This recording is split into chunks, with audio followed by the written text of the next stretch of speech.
My name is Karim Abdelghani. I'm the program coordinator in the ITU Arab Regional Office. I have the pleasure to be with you today as a master of ceremony for this year's Regional Innovation Forum for the Arab states. This forum is organized on an annual basis to share experiences and good practices pertaining to digital innovation ecosystems in the Arab region. We have an array of distinguished speakers presenting their interesting perspectives and practices throughout both days of the forum today and tomorrow. Of course, the sessions will be brought to you live on Swapcard. Please use the chat to comment, to enter your questions and answers in the box, and connect with each other directly on Swapcard. Should you wish to promote your participation in this forum, please use the hashtag #RediscoverInnovation to join the conversation.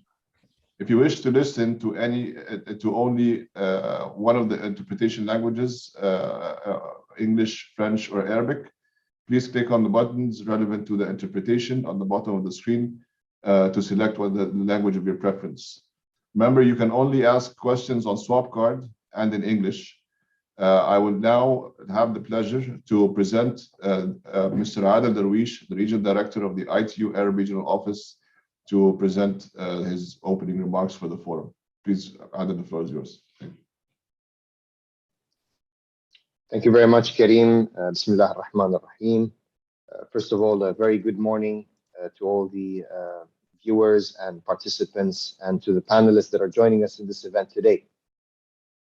Your Excellencies, ladies and gentlemen, it is always my absolute pleasure to be here among innovators during the Regional Innovation Forum, an event we at ITU pride ourselves on organizing with the generous support of our partners.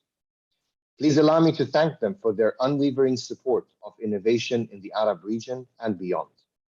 The Ministry of Transport, Communication and Information Technology of Oman, MTCIT, King Abdulaziz City of Science and Technology, KACST, and the Arab Innovation and Entrepreneurship Network, AIN. Your Excellencies, ladies and gentlemen, the Arab region is one where human talent and resources that we believe are the building blocks of the future for prosperity. With the youth forming more than 32% of our population, we are teeming with potential and power to innovate, create, and change. Earlier this year, we witnessed the launch of first unicorn from the Middle East with a valuation amount of 1.5 billion USD. This achievement highlights that the Arab region is slowly but surely becoming a cradle of entrepreneurship as we send off our first unicorns to the world. The pandemic has allowed for rapid digitization, advanced technology, and change in customer demands, which were catalysts for increasing business investment in the Middle East.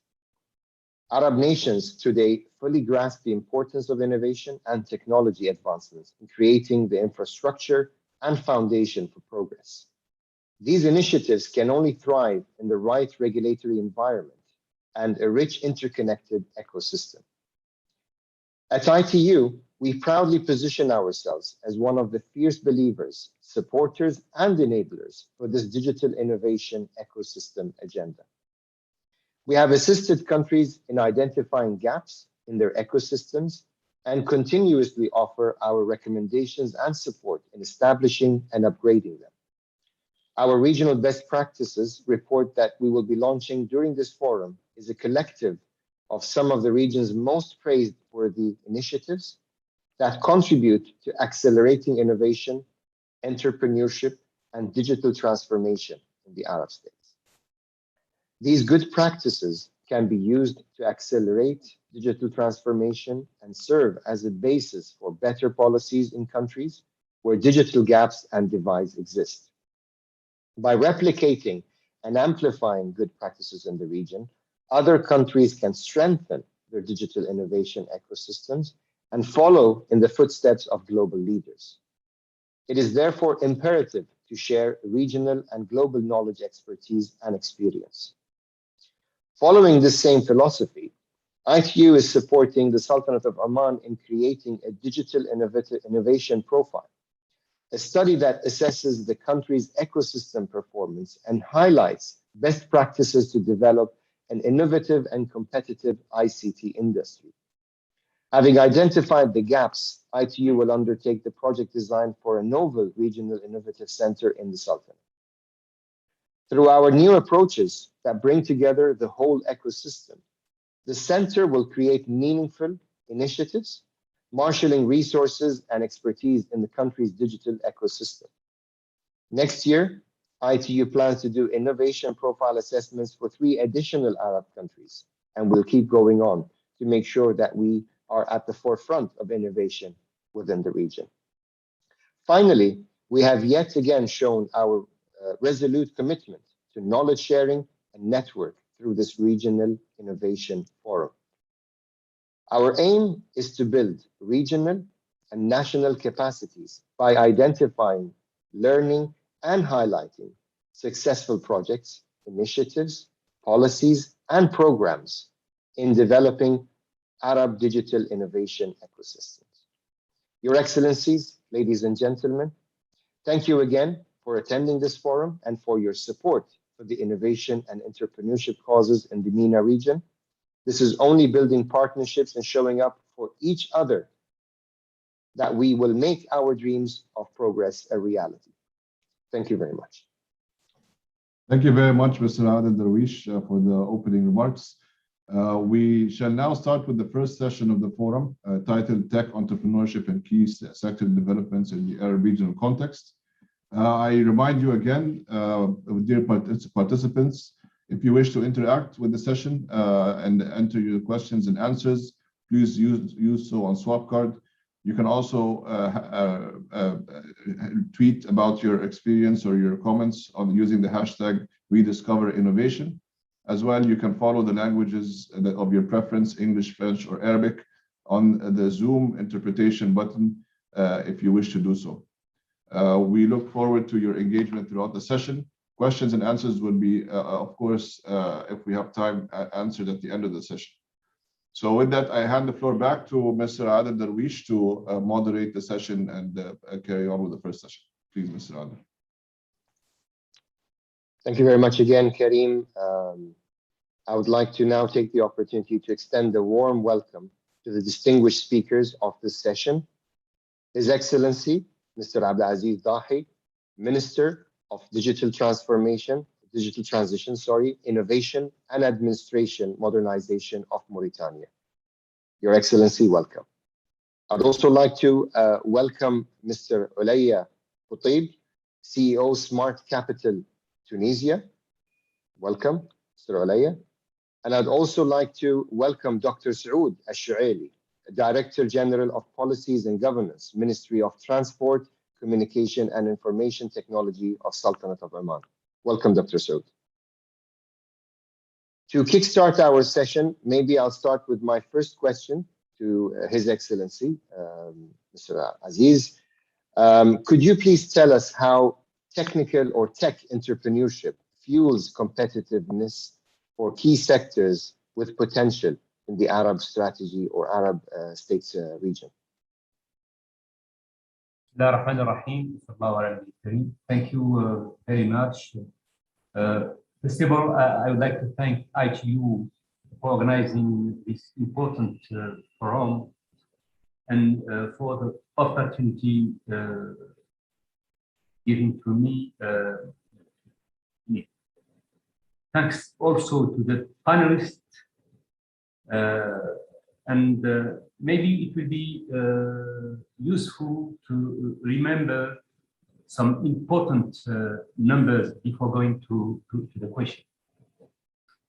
As you know, the Arab population is growing very fast and is even one of the fastest growing population in the world, and is expected to double in the next 50 years. Unemployment varies a lot between countries which are very different in terms of resources and development. We have rich countries like Gulf countries. We have middle countries like Maghreb, and we have poor countries also. So the situation is not the same in the entire Arab region. unemployment is a very big challenge. And unemployment rate is one of the highest in the world. It is over 30%, for example, in some non-oil producing economies, with serious economic and social exclusion and brain drain implications. The Arab countries have to create million new jobs to keep pace with new entrants in the labor market. The challenge, so, is very important, and is probably to create sufficient growth that can ease the social and economic pressure. And COVID has not arranged things yet, as you know. So back into the question, I think that a lot of reforms must be conducted in order to address this unemployment trap through higher private sector investment, which can bring growth. These reforms have to create jobs for the first-time job keepers, who constitute the largest part of the job seeker. Today, with the explosion of digital platforms and the increase of digitalization of business, manufacturing, energy, agriculture, the digital economy represents more than 16% of global GDP and is projected to be more than 66% in 2025. The development of cloud-based, high-speed digital infrastructure is critical for me for the development of job creation and entrepreneurship.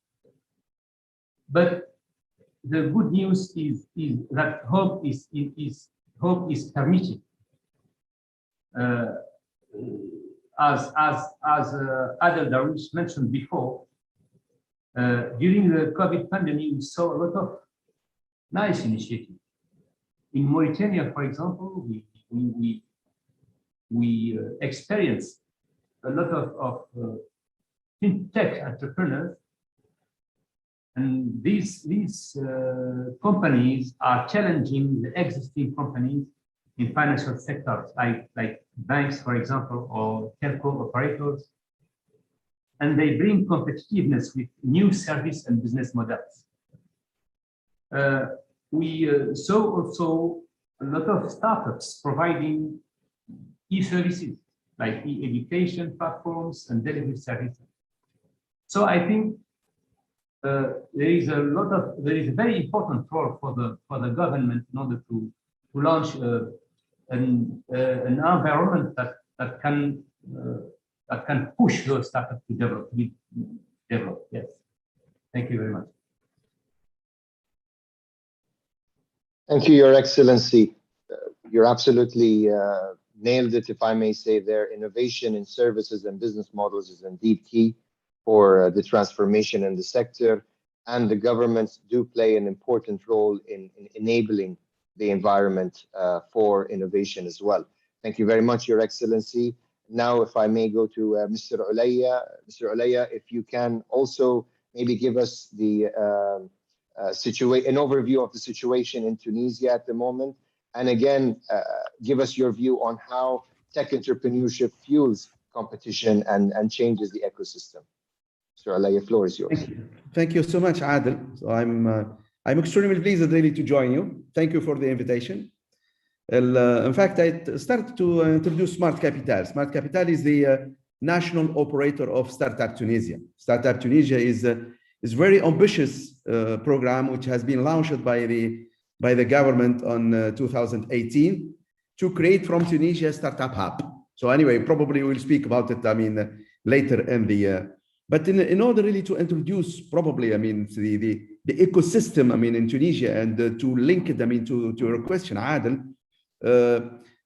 I say that in fact, I mean, technology has been really considered by the government since the early 2000s. You know, with several initiatives, essentially, and it has been really meant to absorb unemployment, as His Excellency Dr. Aziz was really mentioning. It is the problem of all the Arab countries, as he said, I mean, non-oil producing countries.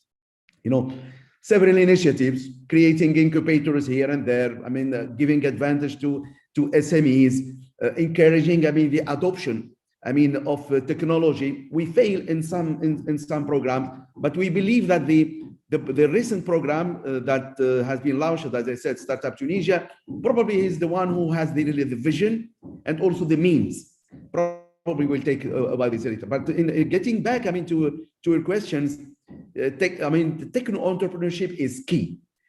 Me, as a VC, I understand fully, I mean, the importance of technology, on investing in technology and on exiting also. I mean, when company is really having, I mean, technology within it, I mean, all the investors of the world are really willing really to invest in the technology, and all of them know that also when you have a technology in a company, both startup and SMEs, it's very easy to exit too, you know, because you'll find, I mean, acquirer who can really do it. So technology and technology entrepreneurship, as I said, I mean, has been really quite really in the high priority of the government. And they start with university, with techno parks, as I said, with incubators, etc. And this has been really since 2000. We fail in some policy. We could really, how to say, succeed in others. But today, I think, if just to come back, I mean, to the point of today, I think we are really, I mean, both the private sector, the public sector, everybody is really, really willing to bridge, I mean, the gap, technology gap, by trying really to marry, I mean, the relation between the SMEs and startups. Startups really mastering technology, SMEs need technology in order really to reinforce, I mean, their competitiveness. So today we see a lot of orientation. There is a trend on agri-tech for agri-industries, on ed-tech for education industries, on biotech for the health industry in general, for fintech. I mean, it's a quite a trend worldwide, and Tunisia is not an exception. I mean, they will have a lot of startups really working. Marketplace, you know, handicraft industry, whatever, you know. I mean, students, young people are really creating many marketplace, you know, software as a service also. This is another trend which is really growing. I think there is an awareness, I mean, in the Arab world, and this is an excellent sign, I mean, which has been really encouraged, or let's say,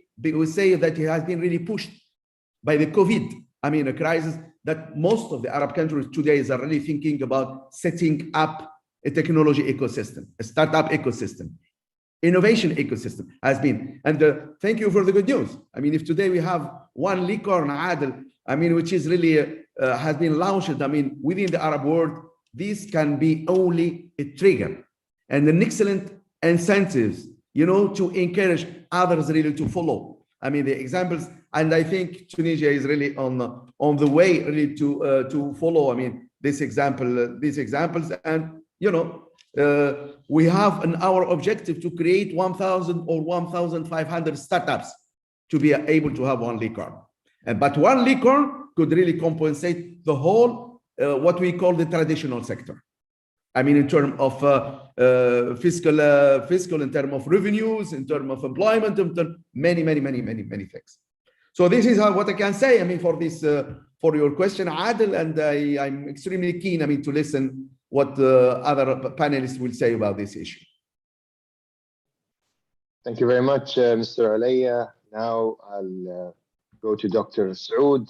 Dr. Saud, again, could you kindly share with us the situation in Sultanate of Oman when it comes to tech entrepreneurship and how it fuels competition as well? And maybe if you can also shed some light on some initiatives that the government has been doing in this light as well. Thank you. Thank you, Mr. Adel. Firstly, I would like to take this opportunity to express our gratitude for the ITU for giving us this opportunity and platform to share our experiences. And in parallel to that, we would like also to thank the ITU for the initiative that we are currently doing together to study the digital innovation profile of Oman. It's been highly appreciated and very fruitful and enriching. We are almost halfway through to finish this project, and inshallah later on we will be able to share our findings with other colleagues. I'm also delighted to have joined this platform jointly with His Excellency the Minister and our friend Ulayya, the CEO.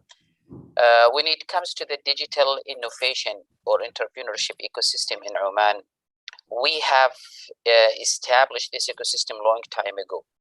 And I will go back just to history. Since 2005, the Research Council in Oman was established officially to establish the innovation ecosystem in the country. As we all know that entrepreneurship cannot work in isolation. They have to work along the system together. And I would like to use the terminology that's been used in the literature called triple helix, which describe the relationship between the university, the government, and the industry, all together stimulating the innovation ecosystem in the country. In Oman, since the establishment of the Research Council, the innovation strategy was developed to guide the direction for the innovation. Beside that, I will focus now on the digital innovation in specifics and the role of the MTC-IT within that. MTC-IT is the custodian. Previously, it was the Information Technology Authority. Part of its mandates is to stimulate the startups in the IT industry or in the digital industry. ITA has established what's called SAS, the foundation. For the startups, it provides the incubation environment for anyone who has the idea. When I say the Oman, I mean the young Omanis who had the good ideas that can be incubated and later on spin off. And we have good experience among that. Many companies spin off. Along that, also the government recently launched a program called Digital Economy Program, in which the adoption of technology is highly encouraged. This is to make use of the new technologies and to encourage the entrepreneurship to enter into this field. For example, the ministry has a center called National Center for Artificial Intelligence and Big Data, just to encourage the adoption of artificial intelligence in various economic sectors and to make use of the national data that being stored in various areas in the country. So in the digital economy program, we have initiatives for the utilization of big data, initiatives for the employing AI in various economic sectors. We have a program specifically for the fintech and the encouragement of entrepreneurship in fintech and blockchain. Cloud service also, we encourage the foreign investment to come in Oman and to encourage the local also service providers to enter into this business area. Cyber security as well. We have also space programs. This is only within MTC-IT, several initiatives that encourage the adoption of the technologies in various areas, which will drive the entrepreneurships to enter into the field. Of course, this has a positive impact in the competitiveness of the country in general and of the sectors where these technologies will be employed. Unfortunately, due to the time constraints, I will not be able to detail it. But I mean, if I go to the same example that mentioned by our colleagues Ulayya during the coronavirus, we have several initiatives that came immediately driven by the demands of the country. For example, for the continuation of the remote working, we have several platforms that help the movement of the items from one place to another in the logistics sector. We have also several platforms to manage the government meetings that cater for the security required by the government. We have also another initiatives to deliver, again, back in the postal sector, to deliver the stuff from one point to another where during the period where individuals were not allowed to move. So all these have contributed positively to the competitiveness of the various sectors where these technologies were employed. I don't know if I have enough time to go ahead, or we were told just to keep the time. I don't know, Mr. Adil, you can advise me on this. Thank you, Dr. Saud. Well, if you have some more interesting topics that you'd like to add, please go ahead. We have a few more minutes. Okay, so basically, these are the several initiatives. When it comes also to encouraging adoption, even at the policy levels, the ministry also developed various strategies for the IT, the telecommunications, and the postal sectors. One of the pillars in all these strategies is the encouragement is to move toward adapting new technologies. So we encourage all the telecom operators, all the postal operators to employ technologies wherever they are, because we all, not only in the ministry, all across the board believe that the employment and introduction of the new technologies will enhance the productivity, will enhance the efficiency of those sectors. And we have seen it in several areas where the technologies were employed. Just last month, the country unfortunately was hit by a cyclone that affected negatively the infrastructure, especially the roads, in which some medicines, some people were not able to access to pharmacies or to hospitals.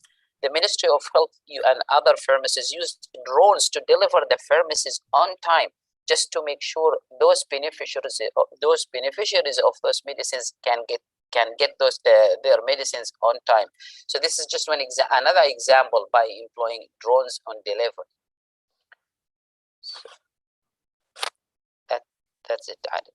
Thank you very much. Thank you very much, Dr. Saud. Now, if I may go to the challenges of opportunities of the digital ecosystem and the innovation ecosystem. If I may go back to His Excellency, Mr. Aziz, what are some challenges and opportunities for the digital ecosystem that you foresee or you're facing in Mauritania at the moment?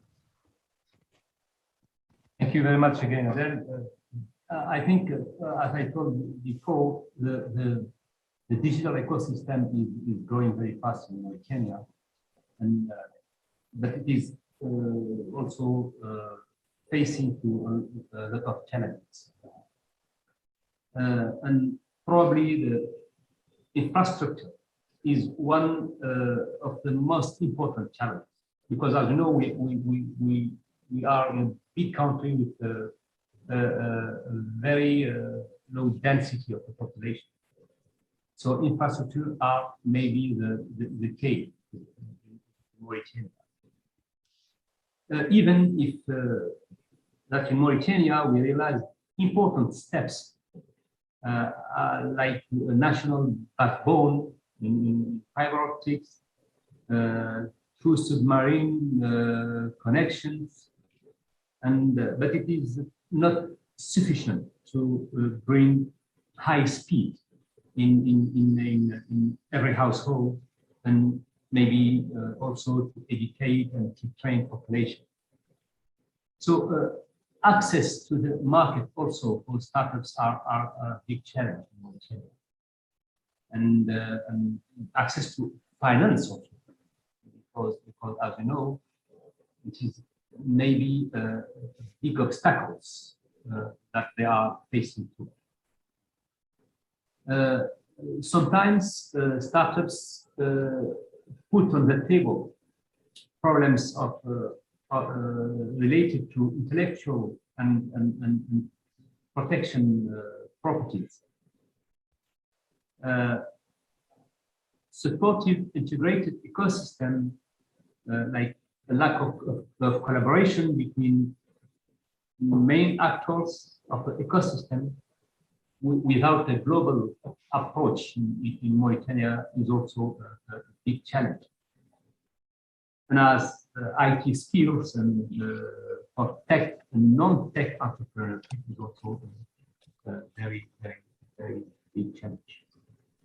Relating to the opportunities, I think the good thing is that our high authorities are aware on that maybe digital digitalization is probably one of the most important things, and we can do a sort of leapfrog. Maybe it's the only sector in which we can do something in our country, because it's not necessary to have like big laboratories, high researchers, and high investment also. We can just remember the GAFAM SME and how they are created, sometimes in a garage. So we have the potential in our country, and we can do it, because it's not necessary to have a lot of investment. we have to unlock the potential of entrepreneurs and of services. And maybe one of the main opportunities also in Mauritania is the geostrategic position of Mauritania. As you know, Mauritania is faced to Europe, like 1 hour from Spain, and is faced also is between Maghreb and Africa, and it is maybe the only window to the sea for the G5 countries. So we have big opportunities in Mauritania, and we have also a high educated diaspora with entrepreneurial spirit, and we organized in August or in May, we organized a sort of forum, and in which our diaspora was involved. And there were a lot of ideas, a lot of initiatives also that we have to develop. And last but not least, the authorities created a new ministry for digital transition, innovation, and modernization of administration. So I think with a holistic approach and a strategy which involve all the actors, we can do something in Mauritania. Thank you very much. Thank you, Your Excellency. Of course, the government establishing a ministry to look at the digitization in particular showcases the level of attention that the government is paying to this sector and to innovation in particular, which is great indeed. And like you rightly mentioned, connectivity and access to high-speed connection with financial support, of course, is very key. And connectivity is an important pillar that not only the ITU, but the UN ecosystem as a whole is looking at in all the sectors. That is really a key important pillar.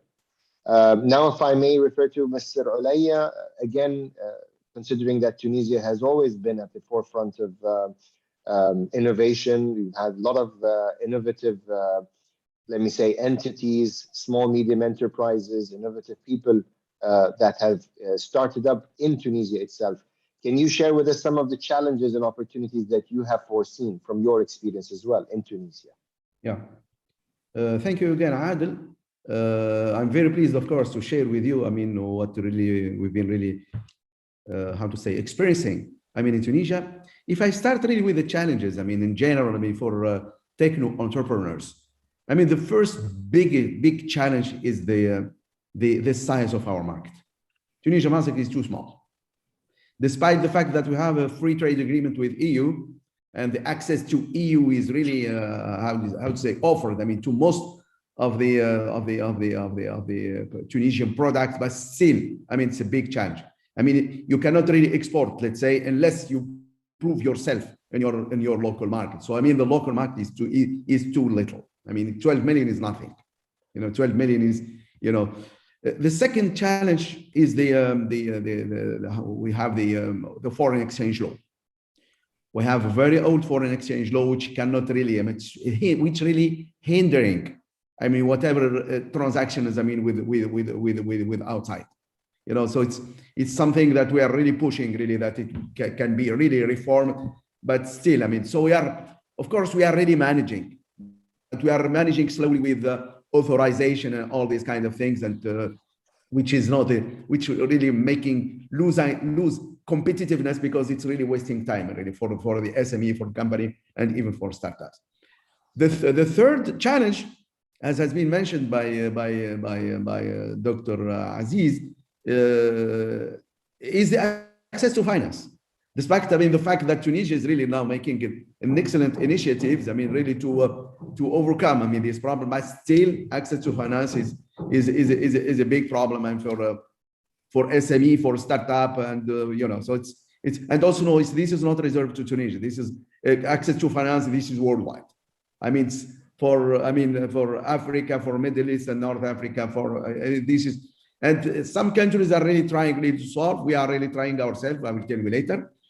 And there is another issue which really is quite difficult, as we are really helping, I mean, startup or SME really to grow. But once they grow, sometimes because of the access to finance is not really available for them to grow, they go outside really to raise their funds. So they leave the country, and this is a big dilemma. I mean, in Tunisia, sometimes we have the feeling that we are encouraging, I mean, the company to grow, and then we offer them freely, I mean, to, I mean, developed countries really to accept them. So this is a really big issue. You've been really mentioning about digital. Digital itself is a challenge. It's a culture. It means, it is an infrastructure.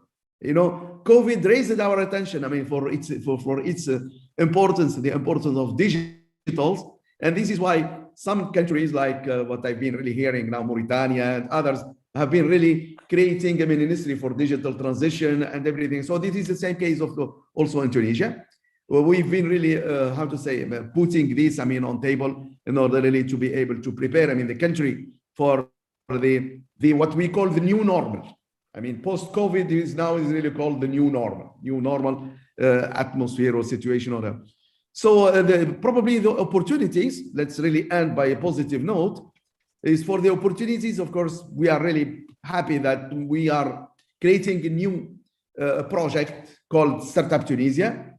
Probably I will give some hints, I mean, about it later, but this we consider it as an opportunity because it responds to a burning need.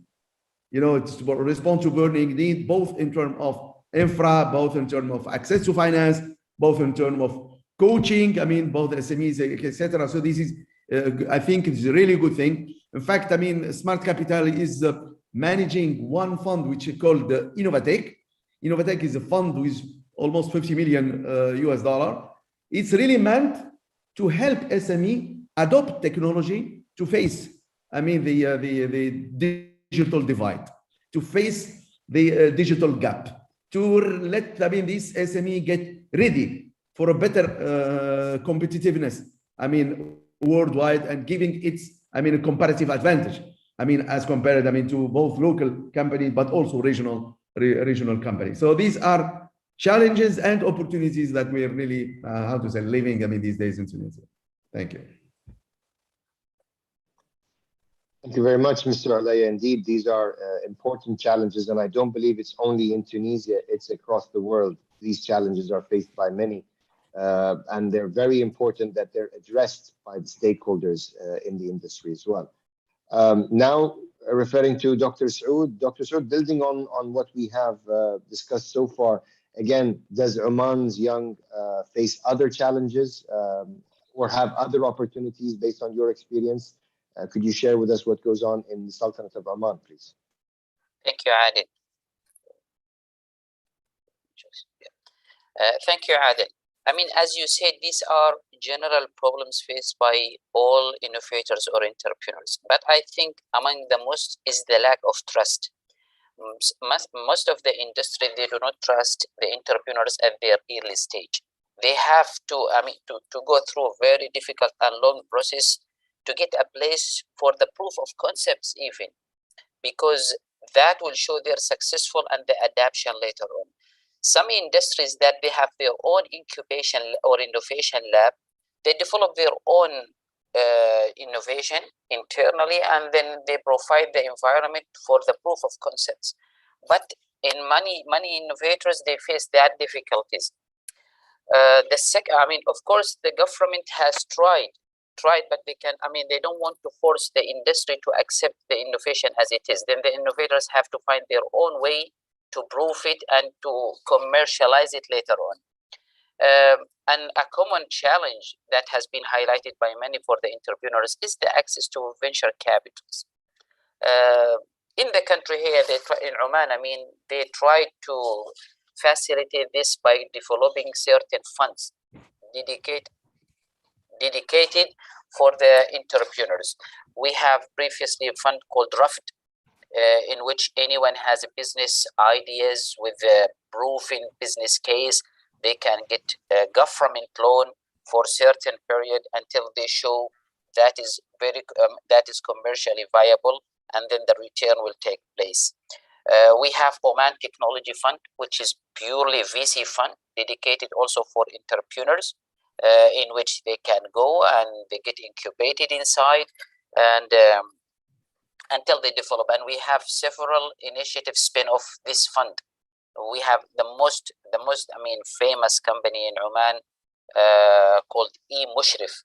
Now, it's working beyond the boundaries of Oman, alhamdulillah. It works in several GCC and Arab countries with proven successful business cases. Also, access to expertise. In many of our countries, in order to access these countries, in the Arab countries, we have to hire consultants.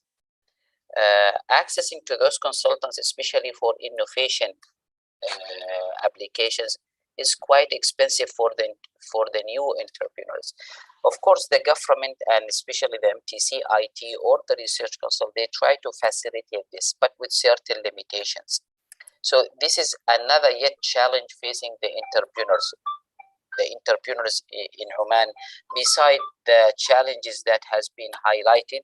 And as I said, the government, represented by several agencies here, try to facilitate this, but again, limitations, especially since the economic crisis and Corona came, the national priorities been shifted to something else, and providing VC for entrepreneurs became very competitive, and everyone has to show the competitiveness of the business case that they want to get from the government.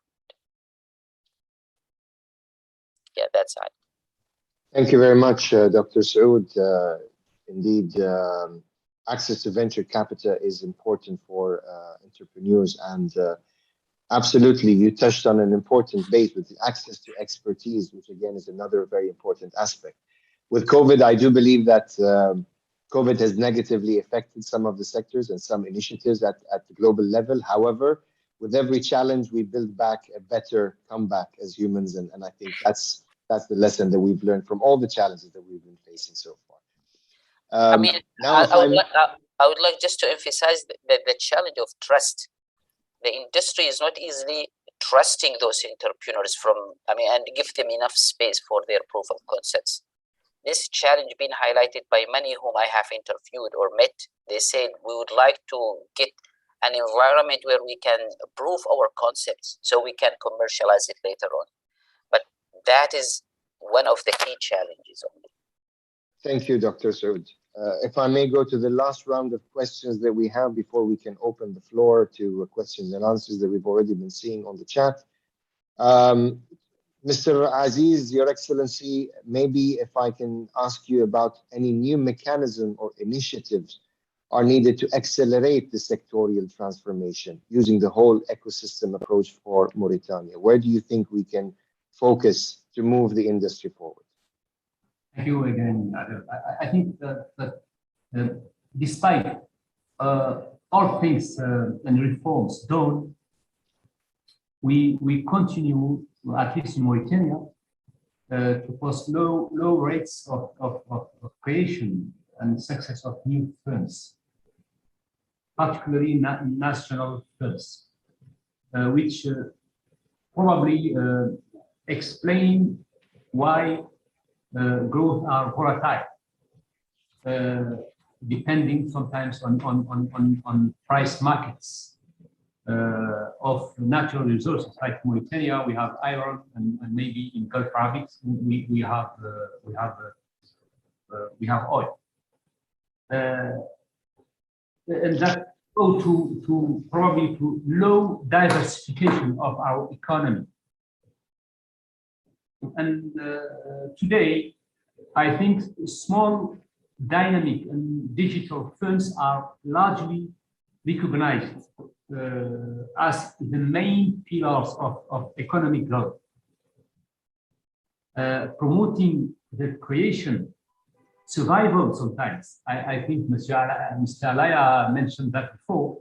So the survival of that firms and the growth of such firms by providing macroeconomic stability and business environment will probably be a key pillar. I think a new generation of proactive regulation and programs is also fundamental, I think, including financial and educational institutions and maybe targeted incentives. Education and infrastructure remains also very, very important barriers that have to be broken. So in Mauritania, we want to promote, as I mentioned before, access to finance for SMEs, platforms of co-creation and citizen consultation, Startups Act, because we have a very nice example in Tunisia, for example, Startup Act implementation with an inclusive approach and participation of the ecosystem players, e-procurement platforms, open innovation also approach to create innovative solution and for the public sector, and the development of e-gov services, the new market for entrepreneurs and mechanism of digital transition for the public sector and citizens. Digital hubs also are as an innovation center for entrepreneurs, and the whole ecosystem will be also very interesting. And skills education will be also very important. Thank you very much. Thank you, Your Excellency. Now, if I may just remind our panelists, we have less than 10 minutes to go. However, Mr. Olaya, we've heard about the Startup Tunisia initiative. I think it's a good opportunity if you can just give us a quick brief about what this initiative is and how does it help the innovation ecosystem in Tunisia in particular. Thank you, Adel. In fact, this is indeed something I'd like really to share, with all our panelists and particularly the participants from around the MENA region and Africa, is that indeed, since 2016, through, they have to say the evasion of the many talents, from Tunisia, because of the small market, as I've been really saying, because of many things which were hindering, the entrepreneurship initiative in Tunisia, that lot of,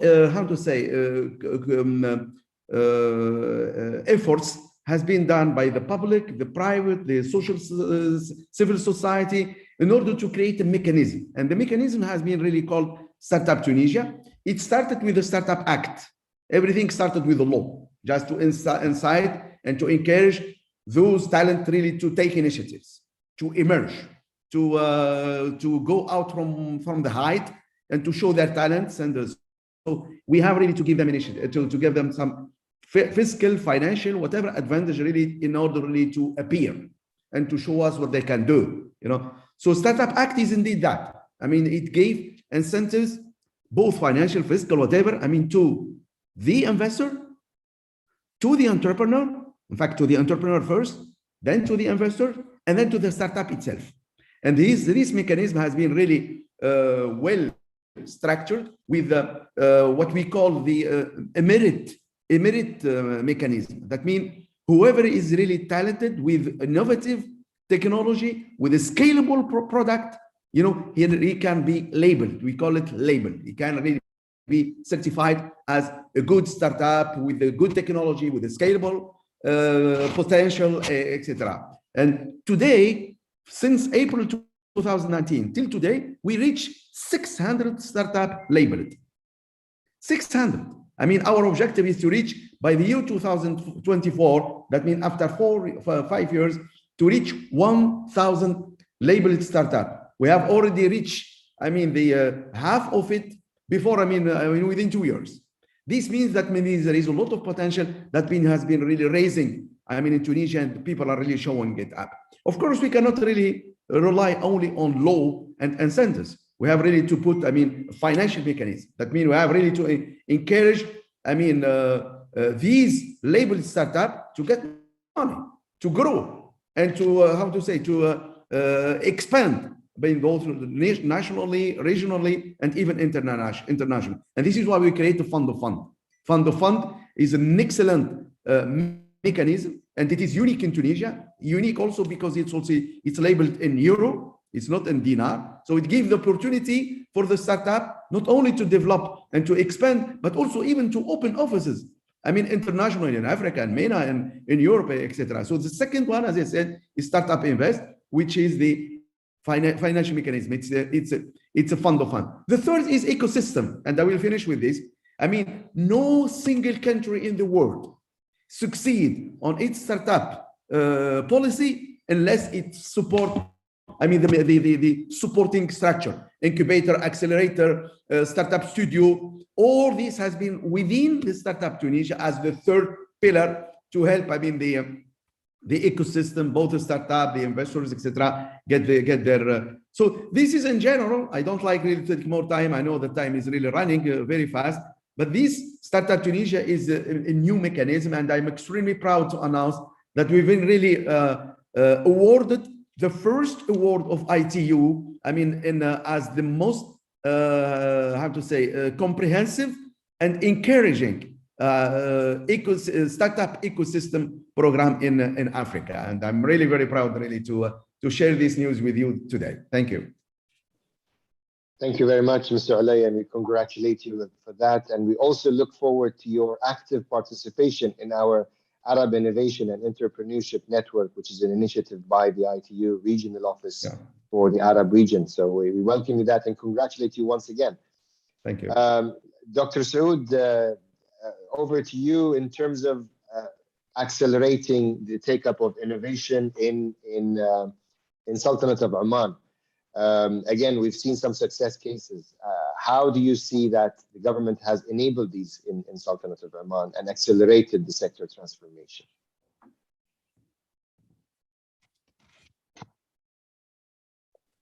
Dr. Saud, yes, I'm with you. The government has taken various initiatives to accelerate the digital transformation or the digital innovation.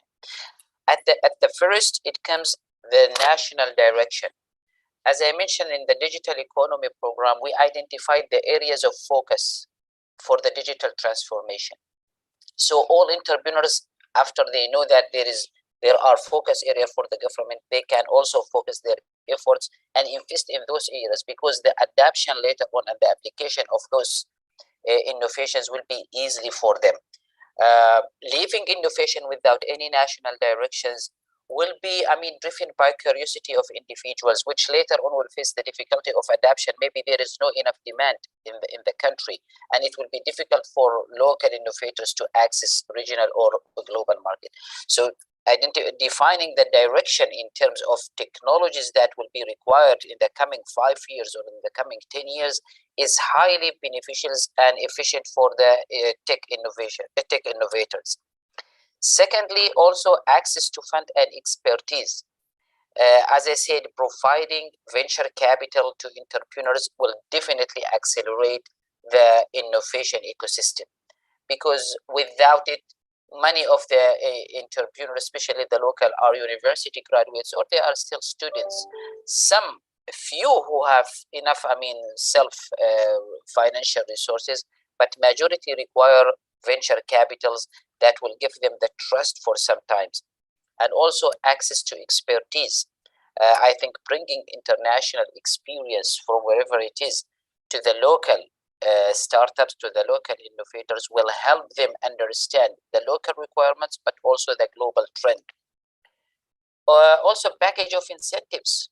We cannot treat the startups or the small companies in the same way we treat the big companies when it comes, for example, the tax payment, the utilities cost, and many things that can be given to them as an incentives. And that incentives not only will help the local startups, but also will help to attract investment and startups from outside to come and make the country as a base or as a hub for them to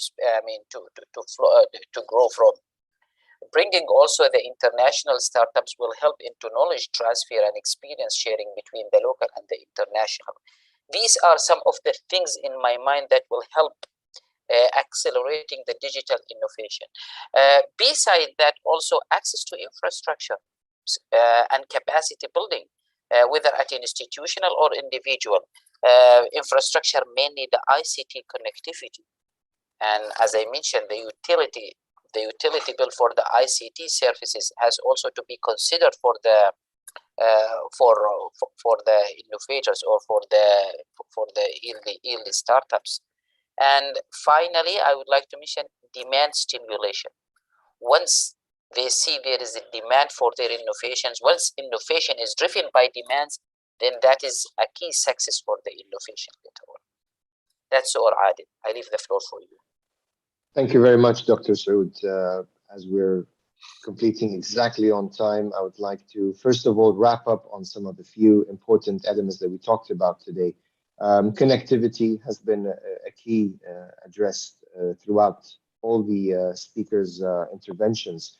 We also addressed the important role of governments in encouraging and supporting the innovative ecosystem, both at national and also exporting, enabling it to be exported outside the country.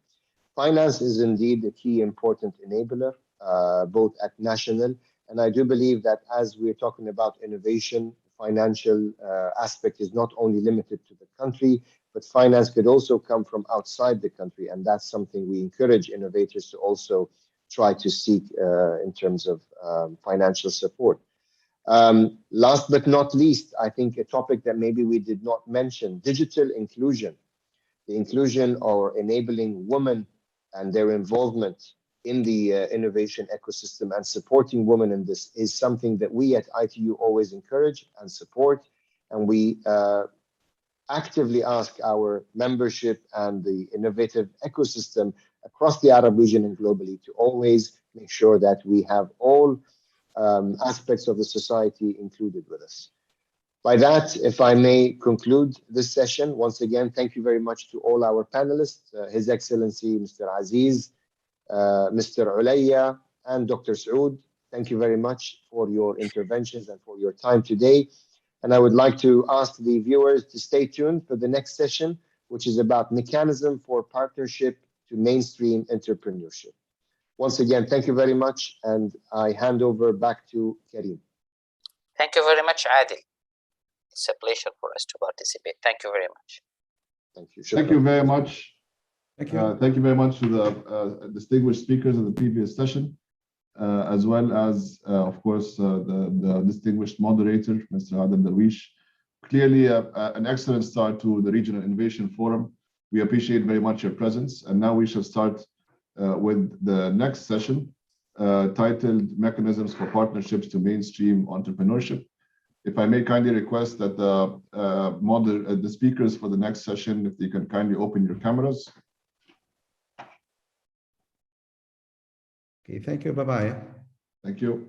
Very much. Bye. Bye-bye. Thank you very much. So as they open the cameras, I want to welcome you all again to this session on mechanisms for partnerships to mainstream entrepreneurship.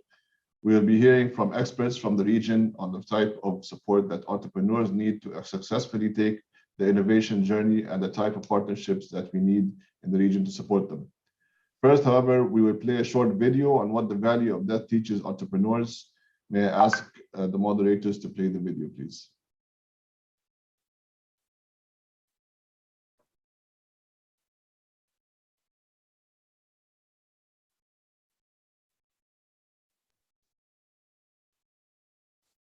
Celia, can you kindly please play the video?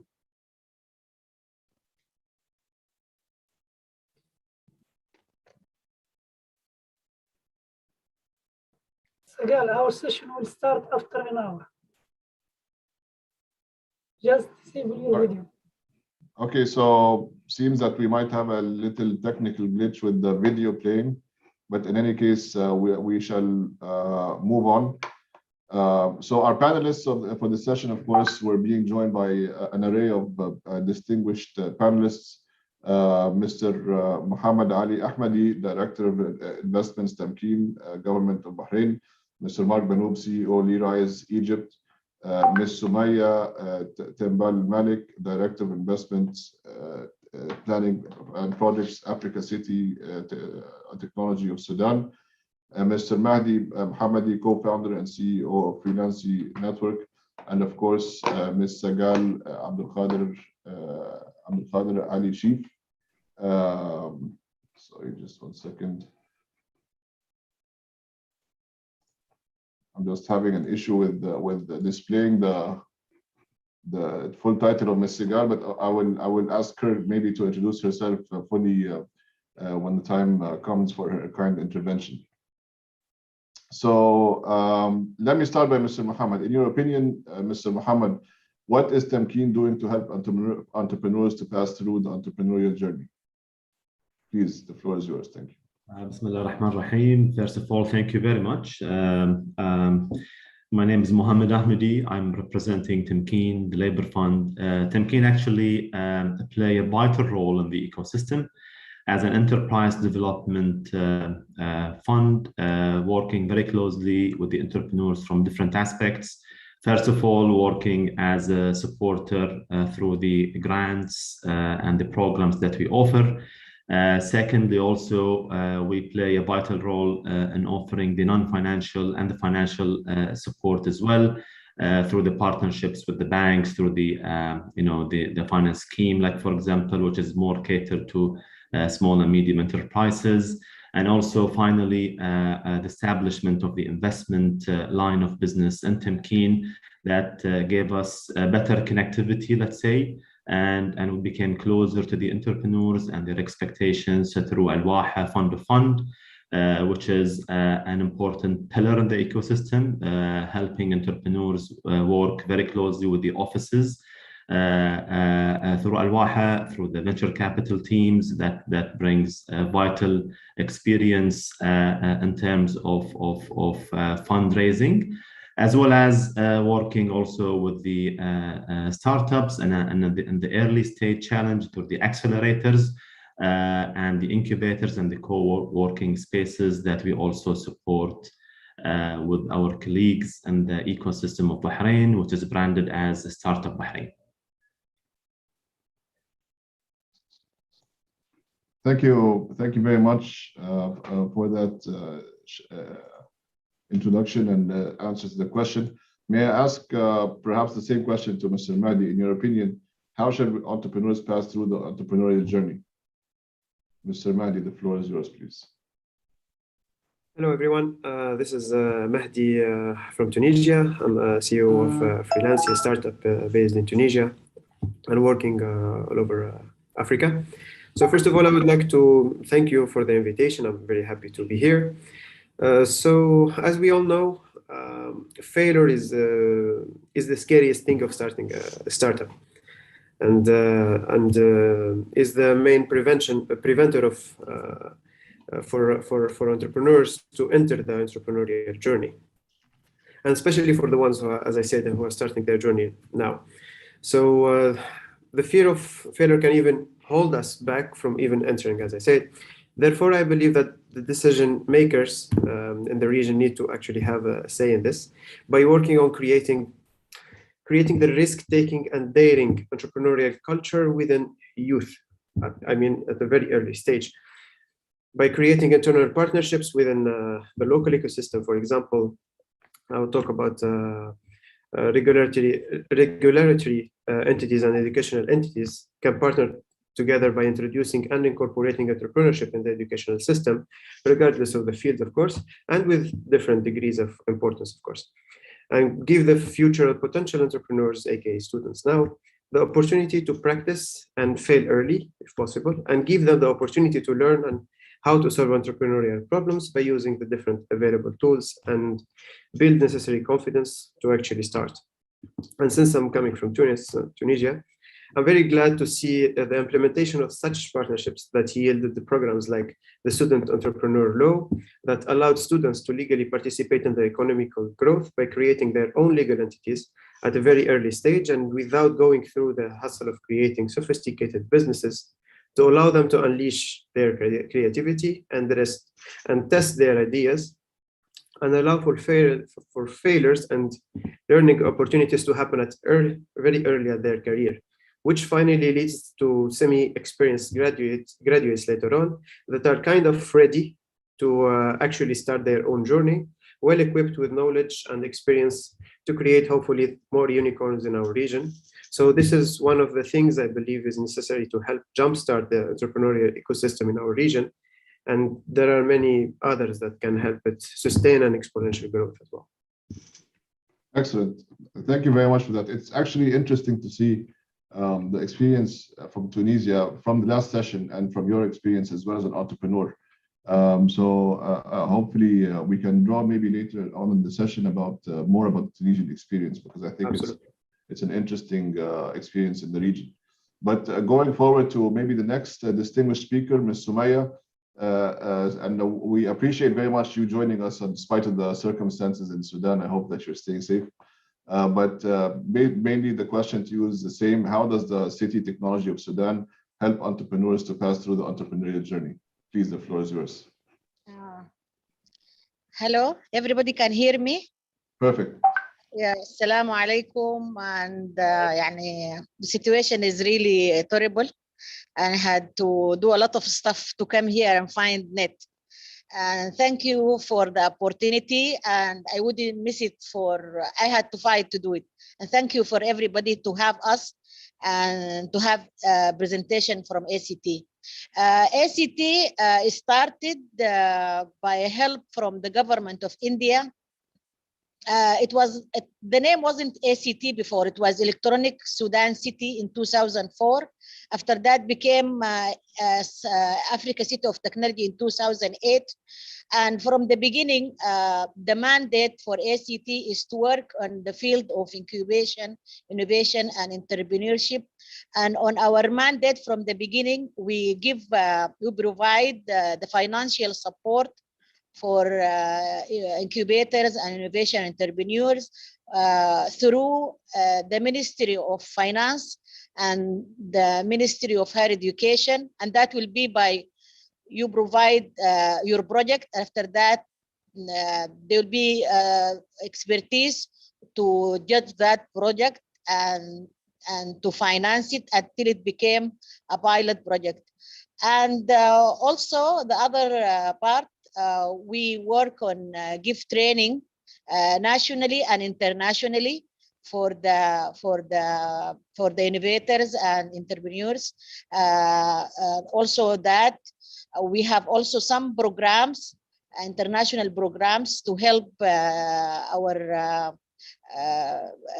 colleagues in the field of incubation and entrepreneurship. And also we in the side of training, because we get training from other countries like India and China and Turkey.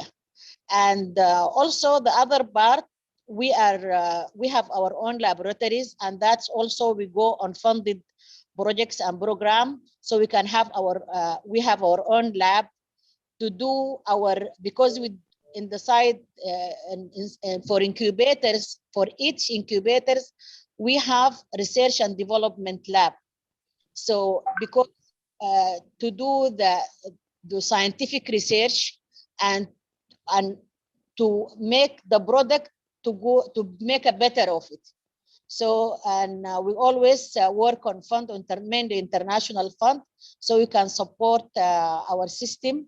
And recently we are planning to do some sort like 2020 Expo Dubai, where we have the building provided by the Turkish corporation TICA, and our government will also supporting on that. ACT will be the operators, and maybe in the near future, we expect by the beginning to 2022 to have ACT Expo Sudan. I don't know, because I didn't prepare anything, things were chaos, but I don't know if I'm clear or not. Thank you so much. That's perfectly clear. We really appreciate this excellent progress in Sudan. And we hope that we learn more about the challenges and other items in the next round of questions. But going to our next distinguished speaker, Mr. Mark Banoub, who I have the pleasure of meeting again. Once again, I think he participated in a challenge that we organized a couple of years back, Decoding Health, if I'm not mistaken. So it's a pleasure to meet you again, Mark. So can I ask you, how is your organization helping entrepreneurs on their entrepreneurship journey? Please, the floor is yours. Thank you, Karim. Likewise, it's always a pleasure. Thank you for hosting us, and it's a pleasure to be here. I'm very grateful for that. So this is a great topic. From our side, what we do at eRise is we help companies access AI and data engineers and scientists faster. So we do that by enabling companies outside the region, the Arab region specifically, North America, in Europe, to have an access to top talent here in the region. The way we help the entrepreneurial spirit is that we empower our talents, these AI and data experts who are very niche, who are very difficult to find. We really empower them by giving them access to all the resources they need to, first of all, work in their dream jobs, to focus on what they actually want to do. There's a story of this software engineer who attended one of our boot camps that we launched in Cairo. It was the first AI and data science boot camp in Egypt that was inspired by the MIT boot camps. And this launch really empowered a lot of software engineers to look into different skill sets like AI. And that engineer, we realized when he launched, he joined one of our advanced programs, that he wanted to work in the field of football, of soccer, and data science specifically. So, but he was struggling because he had pressure from his family to work and generate revenue. He had pressure from his colleagues, and he was going to sacrifice something that he really wanted to do to work in another domain. So that's where eRise helped him to connect him to the right opportunity. And that's what we believe is entrepreneurship. Entrepreneurship, by definition, is creating value from taking extra risk and creating outstanding value. So that's what we believe. We believe that we empower our talent network to work in their ideal jobs, and that's how we empower entrepreneurships. Excellent. Thank you very much, Mark. That's quite interesting, in fact, which I think gives a segue to, I want to go back to the video that we tried to play earlier on in the session before we move on to the next one, because I think it provides a little bit of context to the panel discussion that we're having here. So if I may request the IS moderator to play the video. There is a commonly held belief that behind every great idea, every great product, and every great service ever created, there's always a story of success. Well, the truth is that innovation cannot exist without failure. Every entrepreneur must be prepared to face multiple steps in the creation of their venture, and also be prepared to cross what some have called the valley of death. All new products and services must pass through this strenuous stage before they reach the market. Many come out of the valley of death successfully, but others never make it. The valley of death is especially risky for innovators. Numerous obstacles might scare off investors and threaten the viability of a great idea, as well as the resiliency of entrepreneurs. But out of that process, there are always important lessons to be learned. Falling into the valley of death is an important experience for entrepreneurs. It teaches them essential lessons on failure, resourcefulness, and on innovation itself. To get through the valley of death, entrepreneurs need collaboration, venture capital, incubators and accelerators, support services, skills training and public procurement, and a wider net of stakeholders and support. Are you currently stuck in the valley of death? What lessons have you learned? What are you doing to help entrepreneurs get across successfully?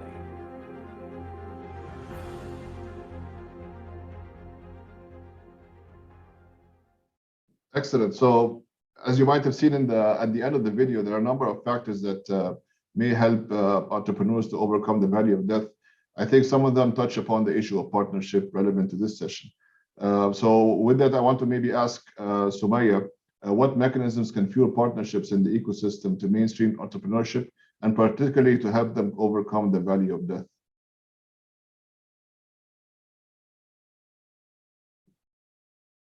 Sorry, you're muted, Sumaya. In our experience in ACT, we have some sort of we think that it is most promising modern mechanisms.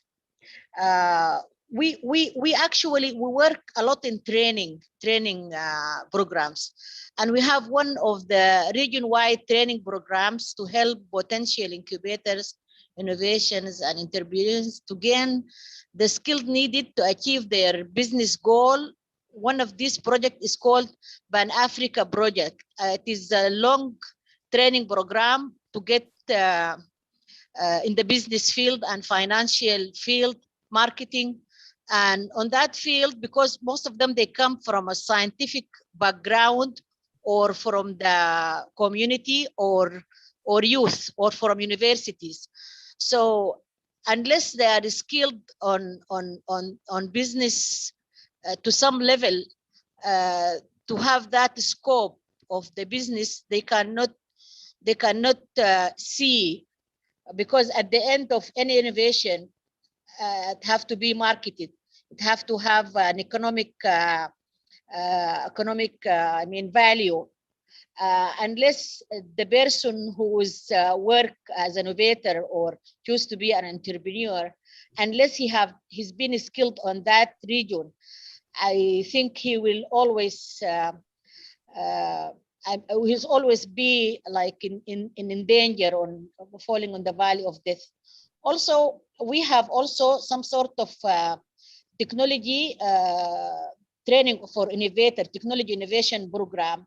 And we work on that program with the Chinese government, and it's called China Arabic Center for Technology Transfer and Technology Training Programs, so they can be more skilled on their innovation, because most of the people who work on the innovation side with us are coming from university.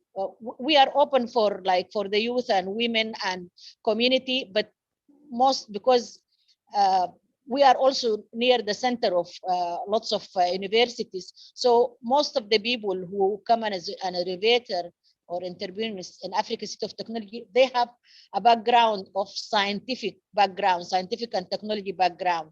That's why we train them on that field as well.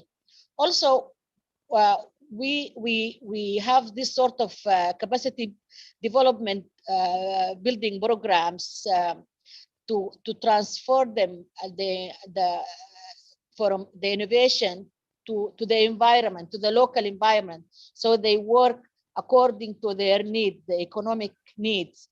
And we have also this program still working. It will end at next year, beginning of next year. We work with the Turkish government, and they are also, there is technical wise, infrastructure, and business wise, a lot of, and even there is facility for providing equipment. This is our main way of fighting falling in the valley of death for innovation. We hope. We hope you could succeed on that, but it's not an easy job. Thank you so much. Definitely not an easy job, but focusing maybe on some of the partnerships that you made on capacity building, I want to maybe ask Mahdi, as an entrepreneur, probably in Tunis, What kind of partnerships are you seeking to overcome the valley of death? Are they different than capacity building and training, or are you seeking other forms of partnerships in your context? Thank you. You're muted as well, please. Sorry. So for us in Tunisia, it's I would say it's a combination of both, because I think with and without the other, I don't think it's going to be very helpful if you have way too much training. Like you have training and you don't have the rest of the infrastructure to help you grow. I mean, you just take your training and you do it somewhere else. So what I can talk about is our Tunisian experience, which I consider our ecosystem is an early stage ecosystem overall. However, it's very promising and unique because we see many partnership initiatives locally that help startups to flourish and reach growth stages we didn't even see a few years back. And one of the most important ones is a partnership between the public and private sector. And here I'm talking about the initiative called the Startup Tunisia, or some of us may know it as the Startup Act, which allows for startups to make use of a set of privileges to help them make it to the safe side and survive the valley of death, and hopefully start competing internationally. And we at Freelance, we are already part of this program, and it is helping us enormously. And such partnerships allowed for many and rapid changes in the ecosystem, like the appearance of angel investors and growing the average investment ticket from funds into startups. And another similar partnership is the partnership between the Innovi Fund, which invests in other entrepreneurship enabling entities, which help investors to become more interested in the Tunisian ecosystem and help startups to benefit from a wider variety of programs, even at the ideation stage.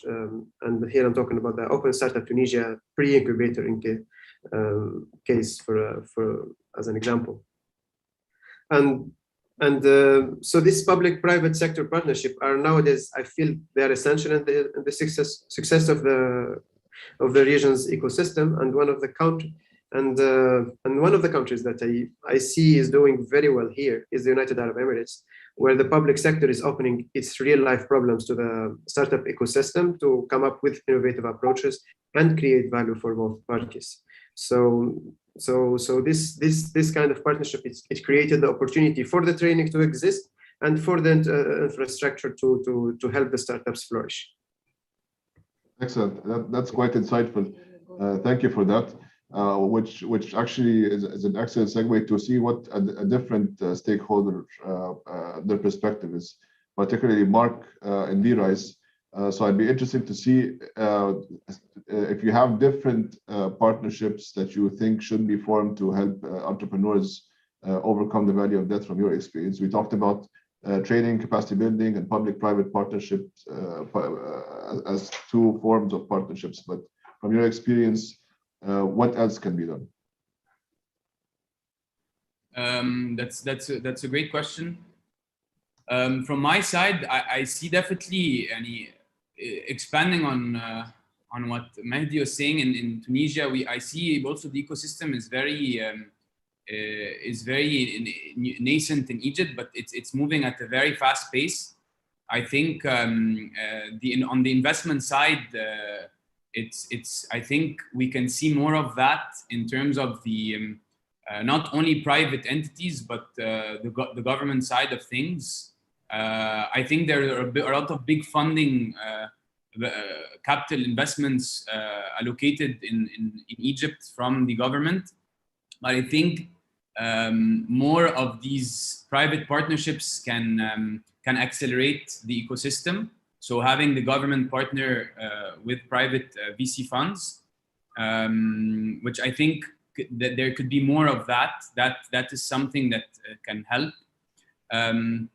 On the other side, and Karim, I think you can also agree with me, but I think more of these discussions. I think this is very important. The mindset is so important to bring all parties together to brainstorm is something I think should be something we do more regularly to foster ideas and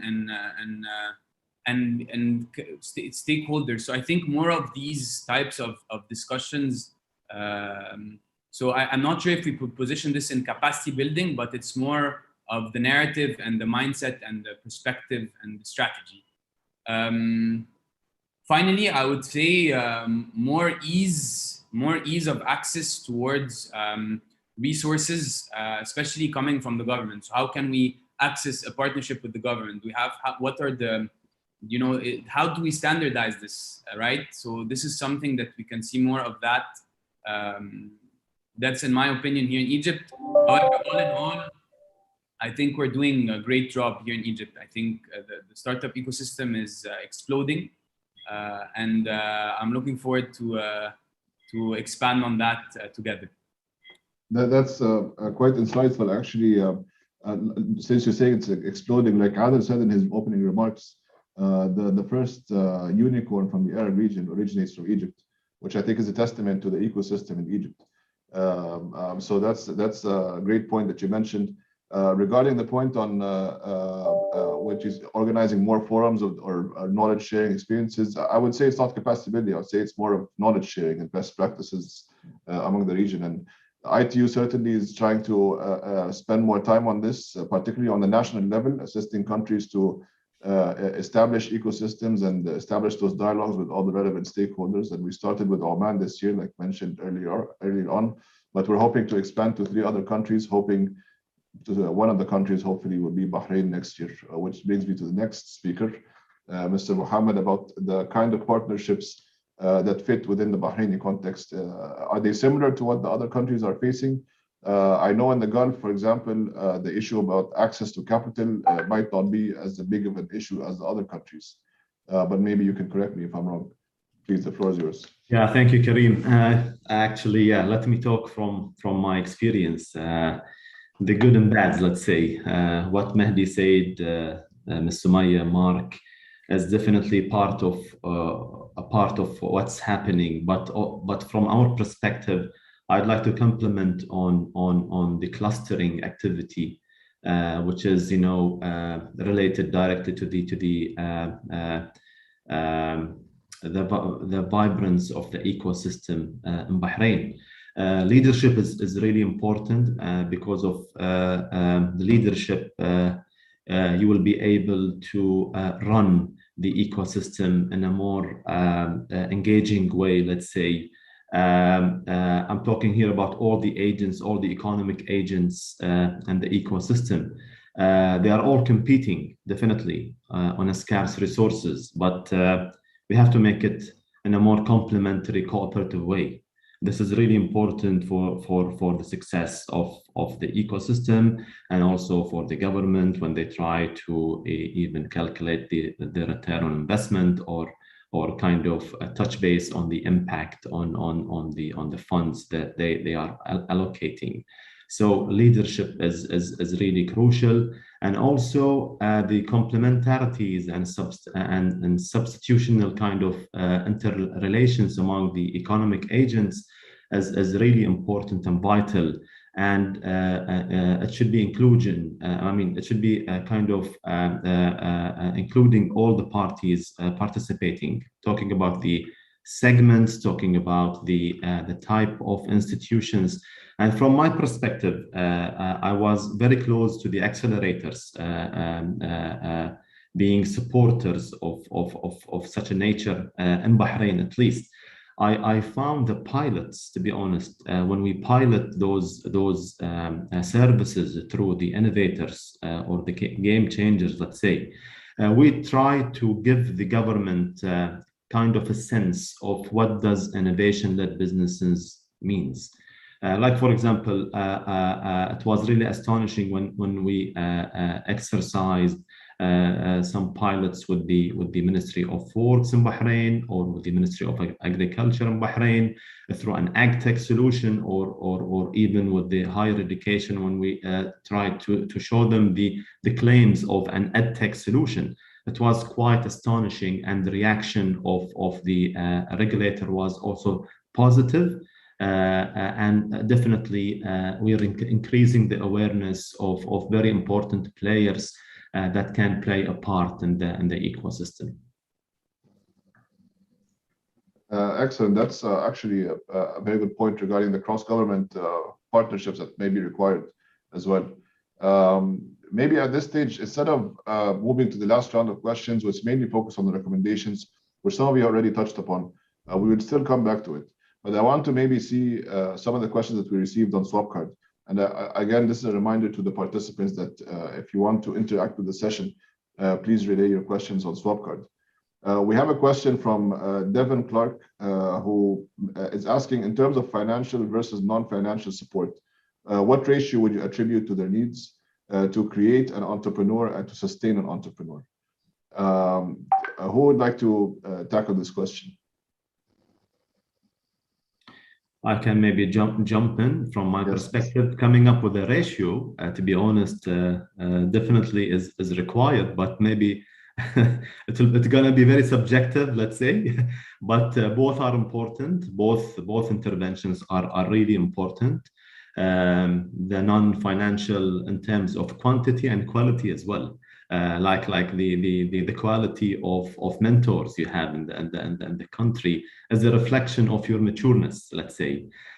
Sometimes you find people who are really instrumental, but they can't provide non-financial support for youth, like for example. So now we will face a challenge of coming up with a framework that can help you, give value in the right way. The financial support, too much money is also a challenge and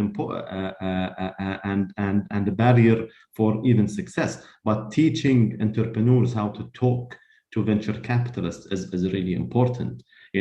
How can they source? How can they filter those strategic funds that can help them, get at least feedback to come back, in a more stronger way, more convincing way, let's say. Being connected to the region, being connected to the world is also equally important. Like for example, I'm connected with Egypt. I'm connected with even Tunisia through a regional player in Bahrain or a global player in Bahrain, Flat 6 Labs, or talking about Bring the Telco. So we have talent from Tunisia, we have talent from Egypt trying to access the region through Bahrain. So this kind of connectivity and network, and I think it's important to systemize such a platform to help us, get connected in the right way. So you mentioned 2 points in your intervention, Mr. Mohammed, which I found very interesting. First of all, you said too much money can be a barrier to success. Now, if you were not talking about entrepreneurs in life in general, many people might disagree, but for entrepreneurs' sake, I think it is quite relevant. And the second point that you touched upon that I think is quite interesting are partnerships required to tackle the Arab market fragmentation issue. Like you kindly touched upon, for an entrepreneur to succeed widely in the region, they'll probably have to open branches in different countries to access different resources. So for example, they can open in Egypt to access human capital resources. They can need to open in the Gulf to access financial resources probably. And maybe even they can need to open another branch in Saudi Arabia to access the market resources, the big market in Saudi Arabia, which is, I think, a model that many entrepreneurs are facing and maybe suffering from. So maybe I can ask this question. I know this is not in the script, but it interests me to know your views from the different perspectives of the different stakeholders. How do you view, what would you suggest, how can we tackle this market fragmentation issue? Do you think it's an issue? Maybe it's not an issue, but from your perspectives, maybe in Tunisia as the entrepreneur, in Egypt or in Sudan, do you face this issue? Anyone want to tackle this question? Maybe the question is not clear for me. I couldn't hear it well. You said market fragmentation or something like that? Yes. Hear it well. Yes. So the idea being is that if you have an entrepreneur from Sudan, for example, who wants to succeed in the region at large, they would need to open branches physically in other countries to access the resources, such as in the UAE, for example, to access market capital, or in the Saudi Arabia to access the Saudi market, and so on and so forth. As opposed to having one branch in Sudan that can expand regionally. And that's an issue I think that some entrepreneurs are facing to expand regionally. So the question to you is: do you see this issue as a big issue to facing entrepreneurs to expand their? I think it depends on the need of the market itself. We have an experience before with one of the entrepreneurs, and it was at the Corona time, at the beginning of the Corona, and we have some of the natural Sudanese food product, and our scientists work on it, and they found that it have high sort of vitamins, especially vitamin C, and we work on it here until it reach our own market. We work on it at ACT, and we added some that I have the name in Arabic. I'm not sure about the name in English. It's called in Sudanese. It's called I forget the name even in Sudanese, but maybe I send it. It's sort of natural powder coming from a fruit, and we added some Arabic gums, and we added some natural products, and we sell it in the market as a pilot product, and it attract one of the Sudanese who work in Sudanese American who work in Chicago, and he called it something Africa City Chicago, something like that, the name, and it find really a big row in USA. So it's just like something started here suddenly, and I think something like that, especially when we're talking about in the field of food or something that is can interest different market, especially when it work on the health side. This is only my opinion. Yani. No, that's quite interesting. But since you have the floor, Ms. Sumaya, we had a question in the chat as well directed to you. Basically, the question is from Lydia from Algeria, and she is mentioning training is really a pillar enabling factor to mainstream entrepreneurship. As you have just mentioned, international training are being provided, such as from China and Turkey. However, I am wondering whether the design training program consider the digital readiness of and the actual status of Sudan in terms of infrastructure, awareness, as well as other factors. Yes, there is especially on the capacity development between the project reverse linkage between Sudan and Turkey. There is work on the ICT. We have training and we have equipment on that field, and also for the infrastructure of ACT infrastructure. And also they work with us also through our special training, two types of training we have. One of them is a governmental with the university called Ulitech, and also another training program with the people who work on the private sector in the market. It's called Martech. This is only the small names for Marmara something. It's a long, they have, this is just a briefing name. And also that work on the infrastructure and the training for people. And also we have their own, this is the people who work in the business in entrepreneurship. This is the company called Martech. They're working still with us on our own designing and infrastructure for ACT. Also, they did work also on the guideline, help us on the guideline and our own business business analysis and business, I mean like theoretical part. This is also they are working with us. I don't know if this is the answer for the question. Well, if it's not clear, I think perhaps Lydia, if you want to write in the chat if the answer is satisfactory to you, or if you have a follow-up question, we can try to tackle it if there's some time. Also, I think we have a question to Mr. Mohammed Al-Ahmadi. Would you consider the interrelations to include knowledge share through data with ecosystems, or would you keep such entities data specific to themselves as the ecosystem leader? Yeah, thank you for this. To be honest, we're now really excited. We're working on a skills initiative that will eventually change the skills landscape in Bahrain. And at the heart of the initiative is data, to be honest. You know, data is linked to culture, is linked to awareness, is linked to technology as well, definitely. I think data dissemination or knowledge dissemination is naturally linked to data. So I think the only reason for us not being open and transparent maybe is the lack of exploiting such an important asset, based on the activities that we do with the partners or ourselves in a more proactive way.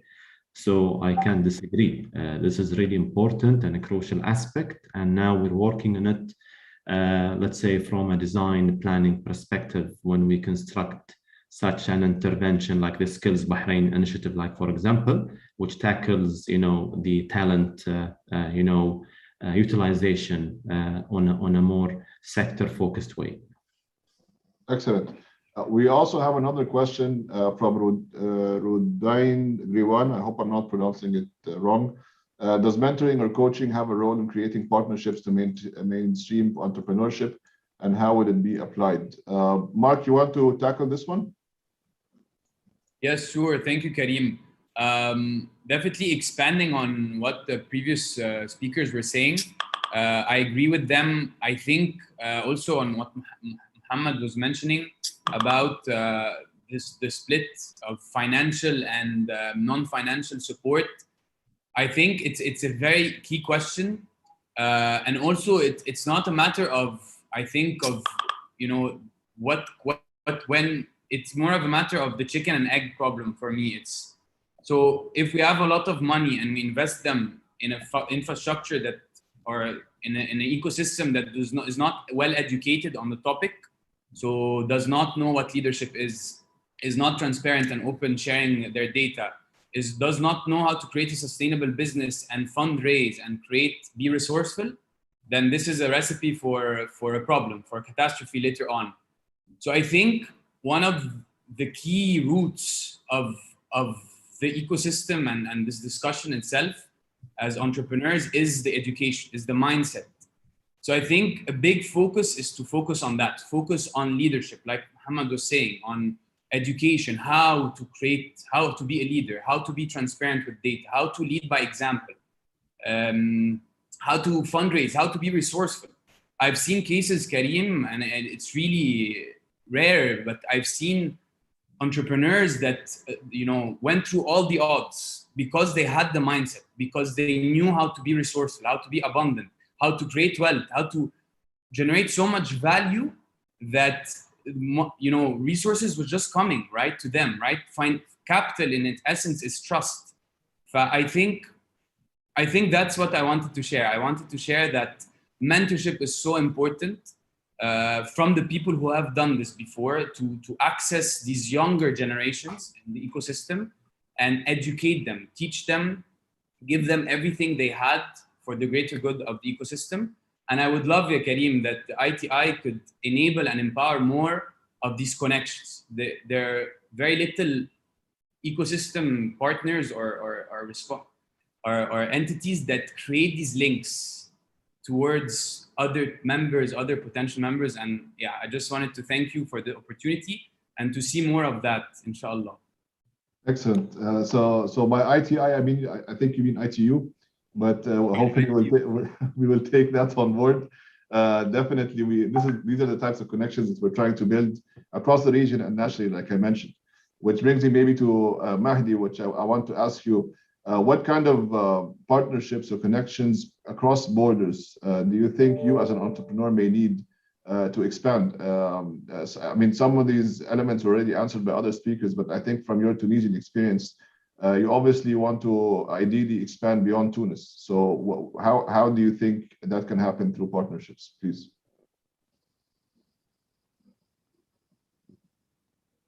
So since the world became really smaller than we think it is, opening to the international markets and partnering with other international ecosystem became a necessity, especially for our region where we are still at this early stage and growing fast, extremely fast.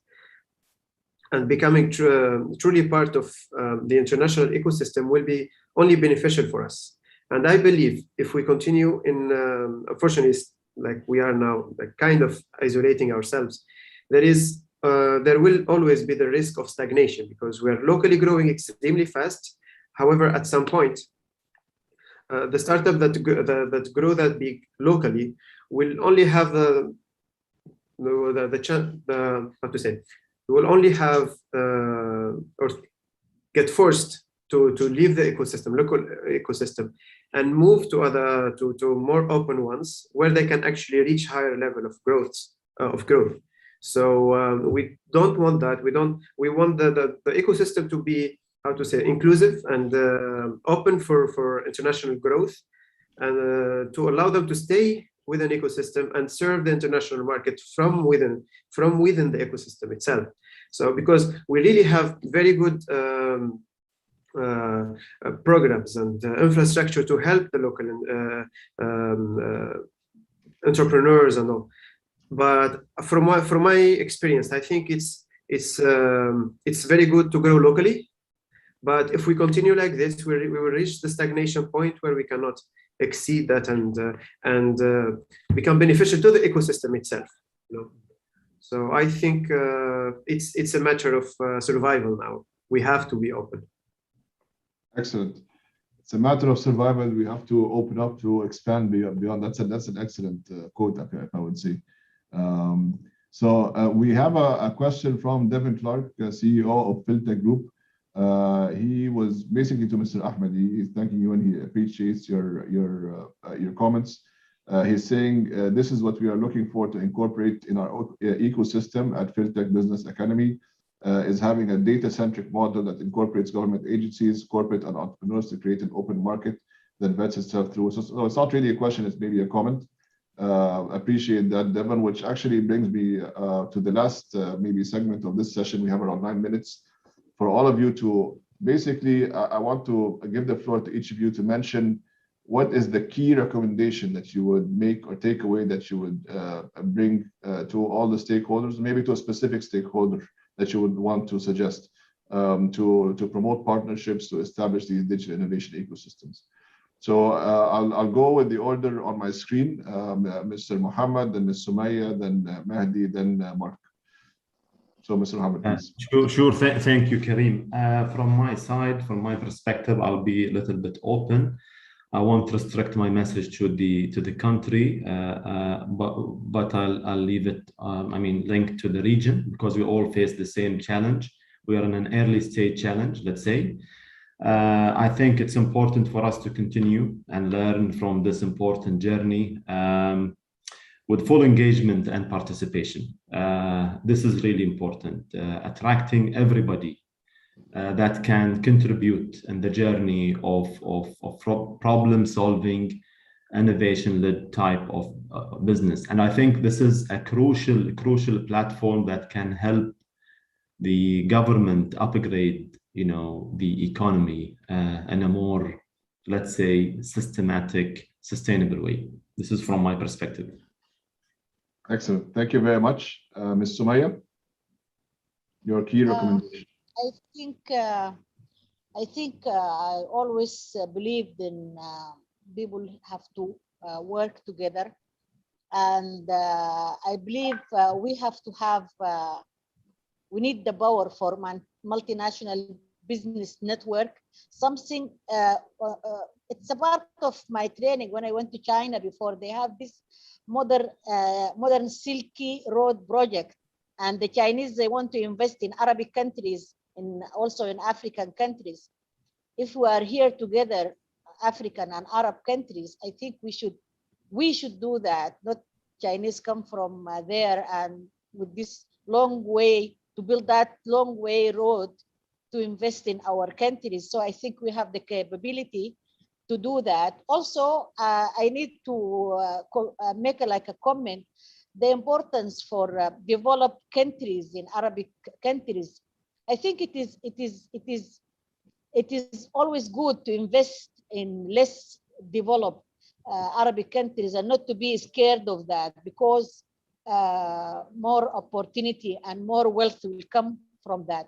Also, I think that building economic modeling program for all Arabic, and I always add African because we are build that sort of program, because that program for entire Middle East and maybe North Africa to partner and foster a stronger economic landscape, and by using high performance supercomputers and computational cloud system that will be like storage for big data and collection and analysis, and we could share the information for stronger business in the future.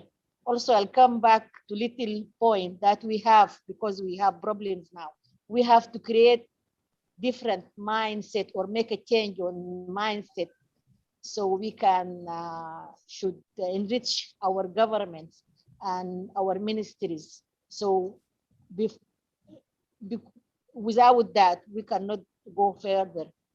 And this is only my share on that. Thank you so much for having me. Thank you. And I mean, you touched on very important points there, particularly the hot topic about foreign players or stakeholders and their investments in the Arab region as well, which actually brings me to a comment raised by Devin Clark also in the chat. He was actually directing into Mahdi, which we will go to next. He was saying that the ecosystem should be able to transcend the region itself to create impact in like ecosystems abroad.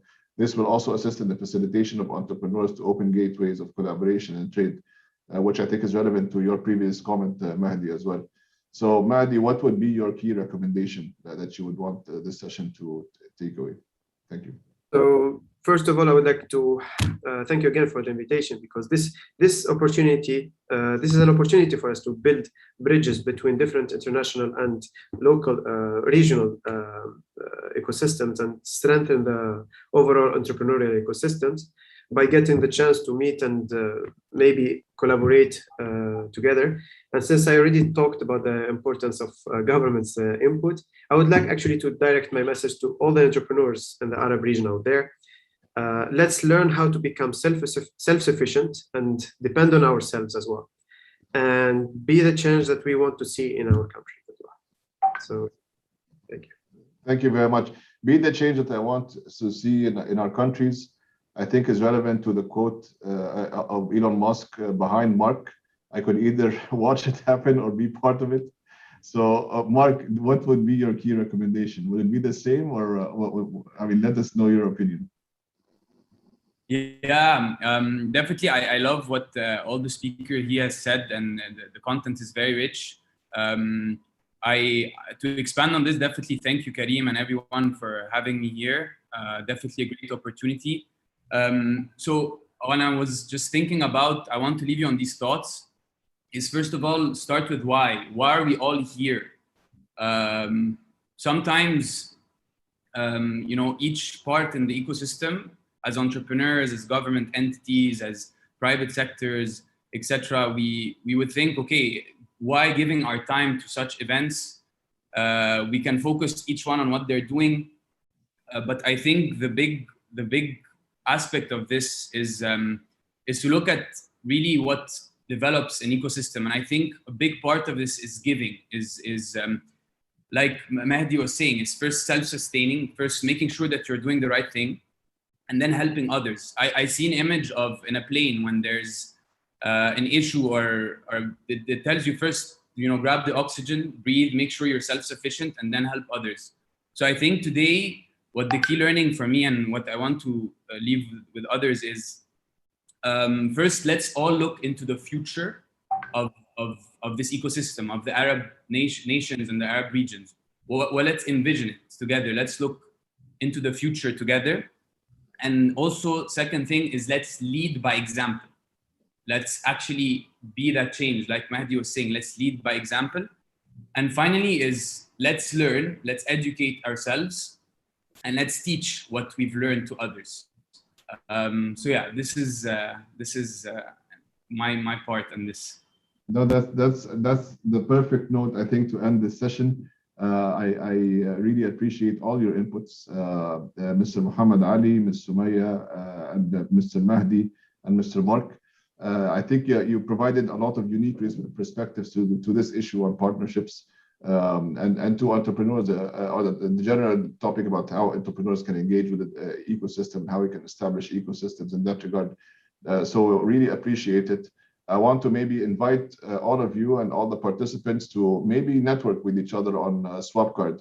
SwapCard, I think, is an excellent application where all the participants can interact with each other. So hopefully you can network and find more value in this innovation forum. Certainly on our end in ITU, next year we're planning to organize more of these national and regional forums to try to establish these ecosystems across the region. So on that note, I want to thank you all once again, thank the distinguished participants as well for enriching this session. And I'll hand over the floor to the next session titled Development of the Arab States Regional Entrepreneurship and Innovation Ecosystems to my dear colleague, Mr. Kamal Bra, the Program Coordinator in the ITU Office for the Arab States. Thank you again, and Kamal, the floor is yours. Thank you, Karim.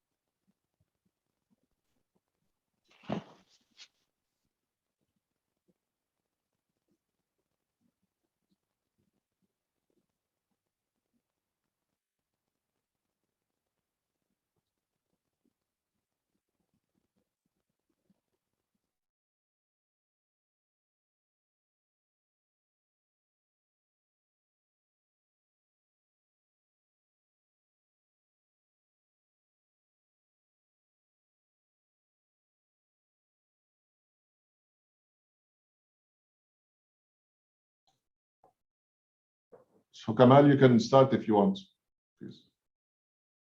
Okay. Thank you very much, Karim. Thank you, dear colleague. Welcome to the development of the Arab States Regional Entrepreneurship and Innovation Ecosystem Panel.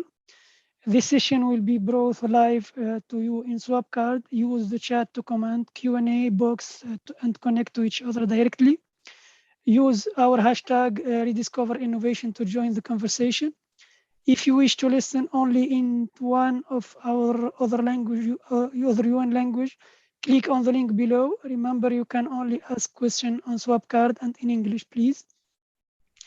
We'll be hearing from members of Arab Innovation and Entrepreneurship Network, IAN. IAN is an ITU-affiliated NGO that develop and share expertise between business incubators, manager, and stakeholder in the Arab region, unifying ecosystem effort in science and technology and applying localized good practices.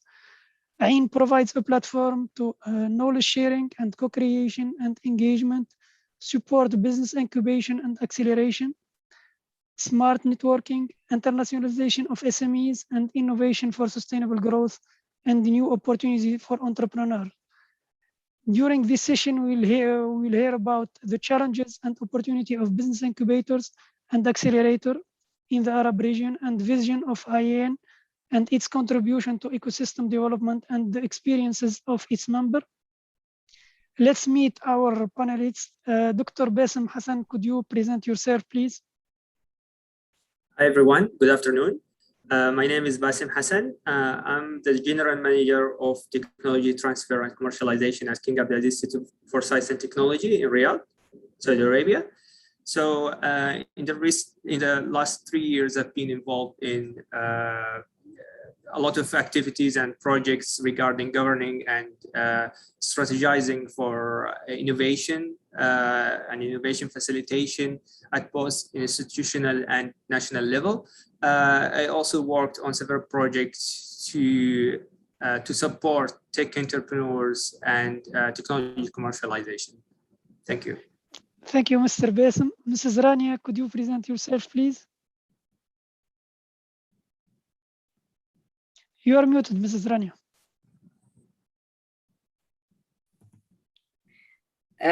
مساء الخير. كثير أنا مبسوطة اليوم أكون معكم، وشكرا لاتحاد دول الاتصالات لتنظيم هذا المنتدى والحدث الكبير. وأنا يعني ممتنة إنه أكون ضمن هاي الجلسة على أساس إنه إحنا نطلع بتوصيات معينة من ناحية النظام البيئي للدول العربية. هلا أنا رانيا جابر من وزارة الاتصالات من فلسطين. بعمل كمدير عام مركز الإبداع التكنولوجيا والابتكار في الوزارة. يعتبر مركز الإبداع هو بيئة شاملة وممكنة لاحتضان الأنشطة الإبداع والابتكار في قطاع التكنولوجيا والمعلومات، خصوصا الشركات الناشئة والموهوبين في القطاع. عندنا طبعا عدة برامج لها علاقة بالتمكين البيئة التنظيمية والبيئة كمان التشريعية، وبنفس الوقت مهتمين بتعزيز المهارات وكمان تطوير قطاع التكنولوجيا من ناحية القطاع الخاص، الشركات الناشئة والشركات القائمة. Thank you very much, Mrs. Rania. Mr. Abdul Latif, could you present yourself, please?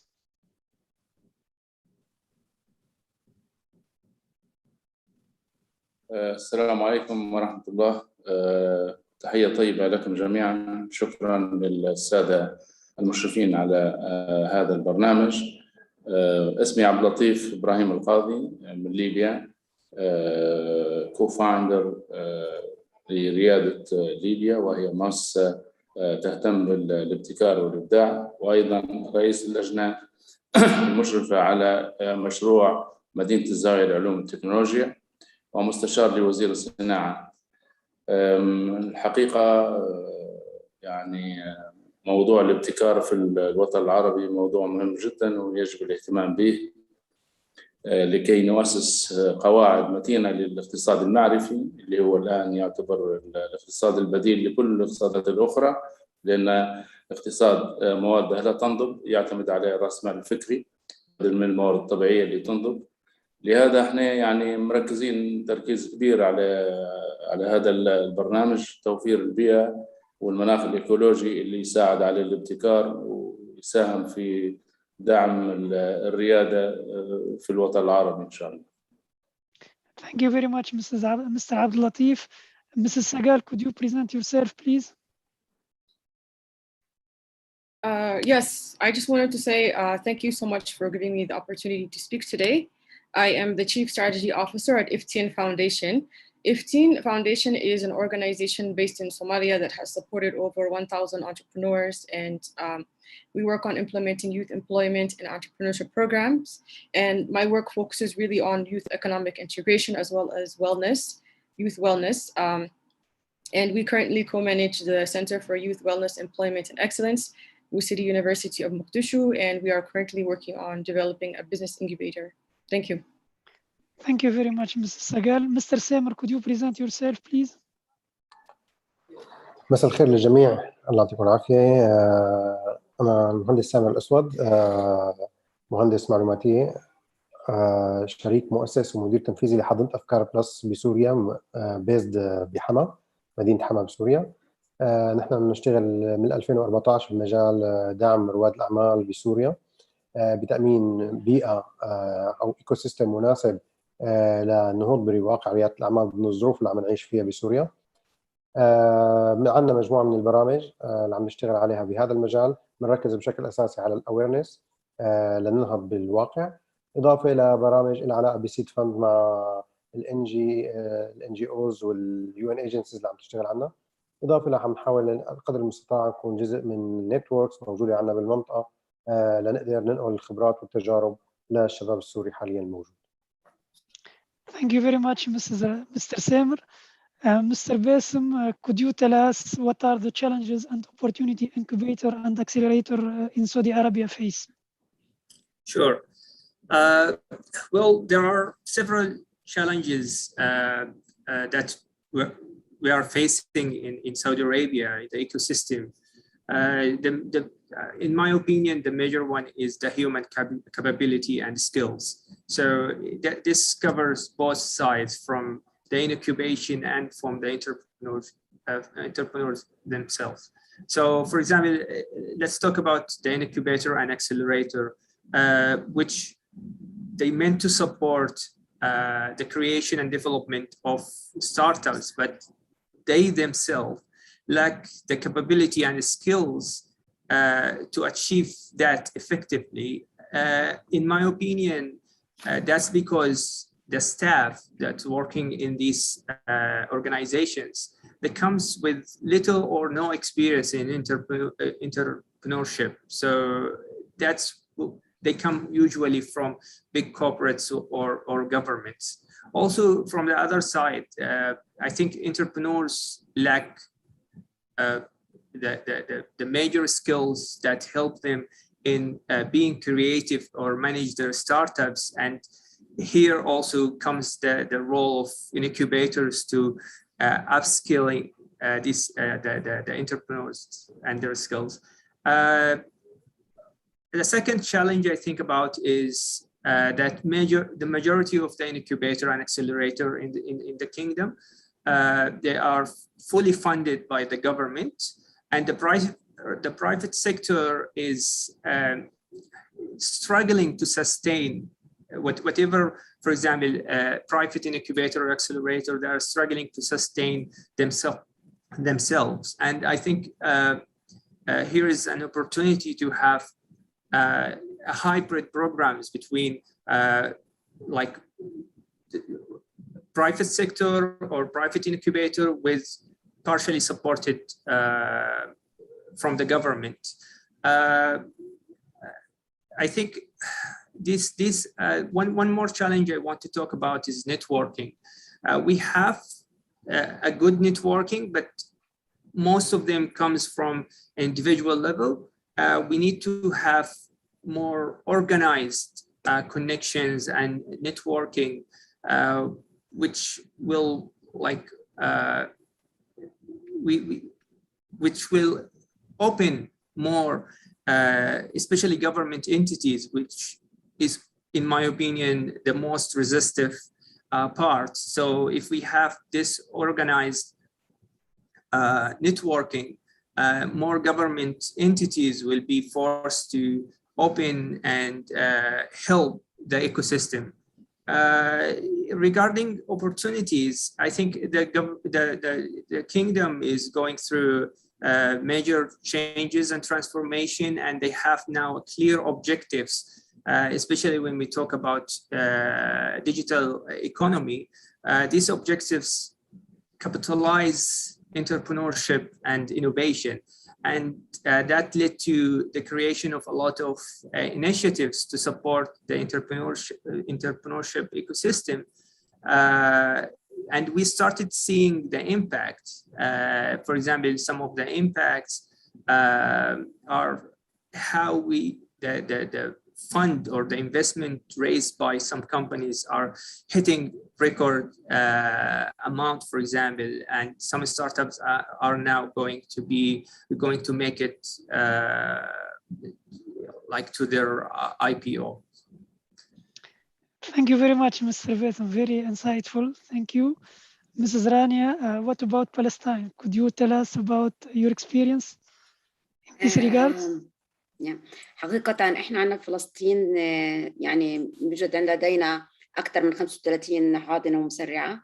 هلا بشكل عام النظام بفلسطين يعني إحنا يعني عندنا الجامعات والحكومة والحاضنات يعني جميع بيشتغل على نفس الهدف إنه يكون عندنا نظام بيئي متكامل وعندنا مشاريع ريادية قابلة للتصدير، خصوصاً دعم الصناعة الرقمية الفلسطينية.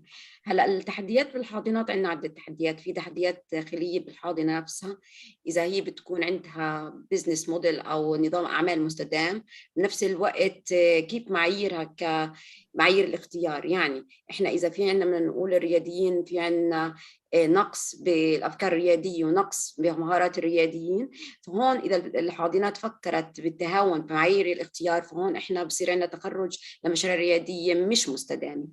فممكن التشالنجز اللي طلع عليها إنه لازم يكون عندنا معايير اختيار محكمة، وإنه نعزز الأفكار الريادية بالرياديين عن طريق برامج تدريبية من المدارس، جامعات أو بري انكيوبيشن بروجرامز، لأنه لازم الحاضنة تفكر إنه لما تعطي خدمات احتضان كاملة تكون الفكرة معمول لها جدوى اقتصادية وقابلة للتطبيق والتسويق. طبعا من جهة أخرى يعني تحديات خارجية، السوق الضيق في فلسطين، وخصوصا نحن في ظل الاحتلال هناك عندنا سوق يعني الضيق. فهون يعني عشان هيك الواحد يعني زي مفكر ببرودكتس قابلة للتصدير على مستوى الإقليمي وعلى مستوى العالمي.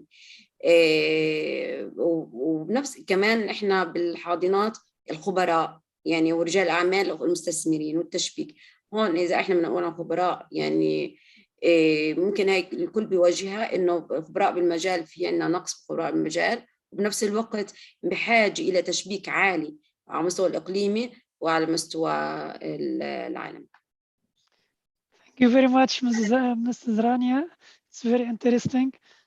Mr. Abdul Latif, could you tell us about your experience in Libya? نعم، السلام عليكم. الحقيقة في تحديات كبيرة في ليبيا تواجه ريادة الأعمال والرياديين. أنا صنفتها في حوالي 4 أو 5 نقاط رئيسية. بداية بالتشريعات. الحقيقة ليبيا ما فيهاش تشريعات تساعد على خلق مناخ ايكولوجي ومساعدة المبدعين والرياديين. والآن طبعا في لجنة شكلتها الحكومة تقريبا 3 أو 4 وزارات اسمها اللجنة الدائمة للابتكار، وأنا عضو في هذه اللجنة، ونحاول أن احنا نجهزوا الآن تشريعات يعني تتماشى مع الفترة القادمة إن شاء الله. الرؤية طبعا أنتم عارفين أن ليبيا مرت في السنوات الأخيرة بظروف يعني غير عادية. الثورة اللي حاولت أن هي تغير النظام الدكتاتوري إلى نظام يعني ديمقراطي يتم فيه مشاركة الناس والشعب والفئات الأخرى. فطبعا البرنامج هذا سبب instability في الواقع اللي موجود، وخلى بعض الأشياء يعني ما يكونش في قرارات حاسمة ورؤية متكاملة. الآن هناك بعض الفرق تشتغل عليه رؤية ليبيا 2040، وحيكون الاقتصاد المعرفي على رأسها. ثقافة الريادة طبعا أصبحت في السنوات الأخيرة فقط يعني واسعة وشمولية، موجودة في الجامعات وفي المراكز العلمية على ربوع ليبيا، وفيه تعاون مع بعض الجهات الدولية لنشر هذه الثقافة.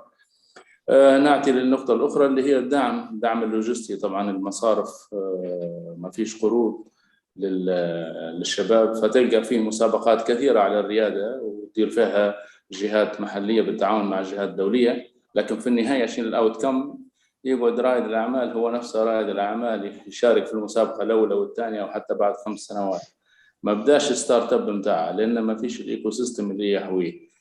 الآن مؤسسات المجتمع المدني هي اللي تشتغل شغل جيد في هذا الإطار، لكن تحتاج لتفعيل القوانين والتشريعات اللي هي تساعد تخلي المصارف تشتغل وتعطي قروض لتكوين شركات صغيرة ومتوسطة. طبعا هذا كله يرجع للنظام التعليمي. صراحة ليبيا النظام التعليمي فيها يحتاج إلى إصلاح، يحتاج لإعادة هيكلية. الآن نحاولوا أن احنا نتعاون مع بعض الجهات الدولية والبنك الأوروبي للتنمية والبنك الدولي في رسم خطط تغير حال التعليم شوية، بحيث أنه يكون في يعني تحسين في المخرجات، بحيث تتوافق مع سوق العمل وتساعد المبدعين والمخترعين أنهم يكون في فاليو، في قيمة للتعليم. صراحة يعني إن الموضوع هذا موضوع مهم جدا. الجامعات الليبية جامعات متصحرة ليس فيها أي نظام إيكولوجي يساعد على الابتكار وبيئة تحوي الشباب. لذلك الآن يتم فيه تفعيل المسؤولية الاجتماعية. هناك العديد من شركات سواء كان الاتصالات ولا المؤسسة الوطنية للنفط ممكن الآن حيساهم إن شاء الله في فتح مراكز ابتكار، فتح شركات تقنية ممكن يفتحوا بعض المراكز اللي هي لها علاقة بالتكنولوجي زي مايكروسوفت انوفيشن سنتر، اوراكل اكاديمي، سيسكو اكاديمي، كل هالاشياء اللي هي ممكن تساعد على خلق المناخ الايكولوجي باختصار. شكرا. Thank you very much, Mr. Abdul Latif. Mrs. Sagel, could you please tell us about the challenge in Somalia, please? Yes, thank you. In terms of incubators, challenges and opportunities in Somalia, first I will start off with the key opportunity, and that is that there are many young, talented, and innovative startups and entrepreneurs in the country. Many incubators and accelerators have emerged in recent years to support these entrepreneurs. But the key challenge for post-conflict society and stabilization efforts is that there is a need to rebuild the business ecosystem and the information technology infrastructure for these entrepreneurs to thrive. And there is also a need to work to address the impact that conflict has had on the entrepreneurs and the communities they are from. So IFTIN Foundation has developed a holistic approach to supporting entrepreneurs, in which we are not only working on helping entrepreneurs thrive within their business ecosystem, but we are also working on individual trauma healing for the entrepreneur, counseling entrepreneurs, and building a network of business mentors to support the entrepreneur in navigating the business ecosystem and working on the community trauma healing and reconciliation and building trust. When we are able to address this post-conflict trauma across a social ecology, not only are entrepreneurs able to function better, gain the trust and support of the local community, but they're also able to build these good relationships with the business community so that their businesses can thrive and the entrepreneurs and their communities can become more resilient. Thank you. Thank you very much, Mrs. Sagel. Mr. Samer, could you tell us about the situation in Syria? مساء الخير للجميع مرة ثانية، الله يعطيكم العافية. هلا إذا بدي أبدأ أول شيء نحن كمصطلح Entrepreneurship أو ريادة أعمال Incubators هو ككونسبت أو كترم بحد ذاته هو جديد على سوريا من 5-6 سنين، فما في يمكن قيس تجربتها بتجارب دول ثانية بالمنطقة هي عندها كثير خبرة. بس اللي بقدر أقوله إنه مصطلح جديد، بس من وقت لهلا كان كثير في شغل عليه من عدة جوانب. راح ابدا مثل ما قلنا بالتحديات اللي عم نواجهها، واللي انا يمكن زميلي من ليبيا لما حكى قبلي فصل بتفاصيل كثير حسيته عم يحكي عن سوريا بتفاصيل كثير تتشابه مع بعضها. لها علاقه اولا بيئه تشريعيه او بيئه قانونيه اللي هي غير موجوده ابدا لرياده اعمال بسوريا، آلية ترخيص شركات، دعم لها، كيف بتكون مرحله الاحتضان، بعد وقت بتطلع، كيف بدها تلاقي سيد فند، مؤسسات تمويل لهالقصص هي غير موجوده. فهون في تحديات كثير كبيره بالايكو سيستم كله ليكون ايكو سيستم حقيقي لمجال رياده الاعمال. في تحدي، في صعوبه كبيره قانونيا وتمويليا. هلا اللي عم بيشتغل على الارض وبقوه، كمان برجع باكد نفس النقطه اللي حكيت بليبيا اللي هي خلينا نقول الان جي او اليو ان ايجنسيز، منظمه الامم المتحده العامله على الارض، اللي هي كثير عم تشتغل على نطاق مسميته بين قوسين رياده اعمال، اللي هو دعم المشاريع الصغيره او متناهيه الصغر اللي ممكن احنا نسميها مايكرو بروجكتس، اللي هي بعيده كل البعد عن الايكوس عن رياده الاعمال. هلا عم بيكون في تمويل كثير لهذا الجانب، عم بيكون في كثير دعم لمشاريع متناهيه الصغر او صغيره، بس المشكله بتكون انه عم يتشوه بنفس الوقت مصطلح رياده الاعمال، لانه انت وقت عم تشتغل مشروع صغير او متناهي الصغر هو مشروع بزنس بحت ليعمل يساعد عائله العيش، ما في اي شيء من مصطلحات او مفاهيم رياده الاعمال، ما بيلزم له احتضان، ما فيه منتورشيب، ما فيه اسهم ليفوت بعدين معك تكبر الشركه، تعمل جروث، تعمل اكزيت، هذا كله عم نحكي غير مفاهيم. فللاسف بقدر ما هي تدخل جيد ليعمل سبورت بمكان معين، بقدر ما هو عم يضر باماكن كثير ثانيه بموضوع الايكو سيستم الحقيقي وبناء رياده الاعمال الحقيقيه والمصطلحات اللي صار فيها كثير لغط بين طرفين. جهه اخرى كمان اللي فيها نحكي كتحديات كبيره اللي عم تواجهها بيئه رياده الاعمال بسوريا بشكل عام، اللي هي اماكن العمل، خلينا نقول كان بالجامعات او برايفت سيكتور او حتى ان جي او، انه يكون في هب او سيف سبيس لليوث ليقدروا يشتغلوا فيها. كمان من المناطق هي اللي كثير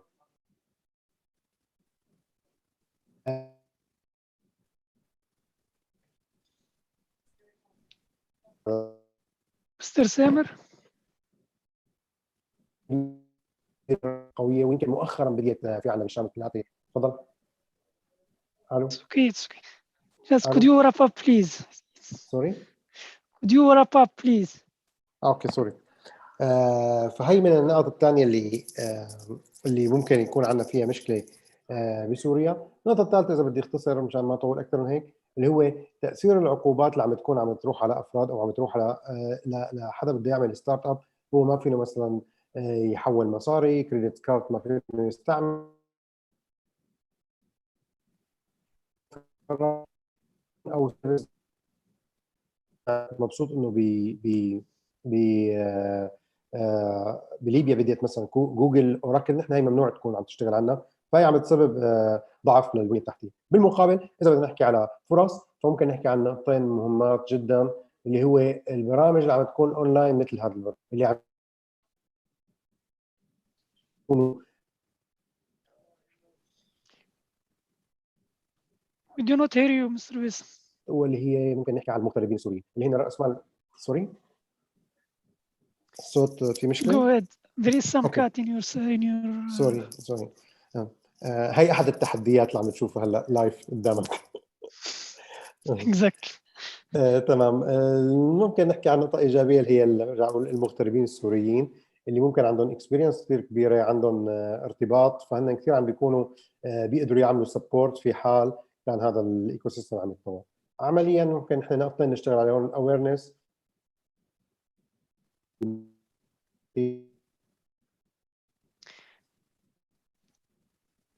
Mr. Samer. Okay, نعم. thank you. We'll go to the next question. We'll speak about how we'll get better this ecosystem. Mrs. Rania, could you tell us how we can better support the growth of change makers focus on digital entrepreneurship in Palestine?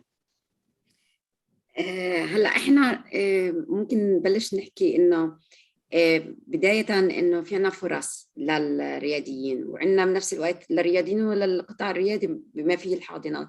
هلا الفرص إحنا بشكل عام إنه كل العالم عم بتتجه بالتحول الرقمي واستراتيجية التحول الرقمي، فإحنا عندنا بفلسطين الحكومة وعيت لهذا الموضوع واشتغلت بشكل قريب جدا من القطاع الخاص والقطاع الأكاديمي.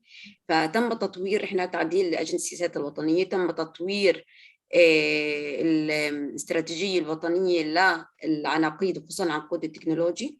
كمان اهتم استحداث عنا وزارة التمكين والريادة، بالإضافة إلى المجلس الأعلى للإبداع والتميز هو الأمبريلا للإبداع في فلسطين، وتم اعتماد الاستراتيجية 22-25 يعني بهذه الفترة للمجلس الإبداع. هلا تزامت هي كل التطورات في خلق وتعزيز البيئة التنظيمية. يعني تم اعتماد عندنا قانون الاتصال جديد قبل أسبوعين، قانون الشركات كمان جديد، وإحنا بصدد تطوير قانون للشركات الناشئة في فلسطين.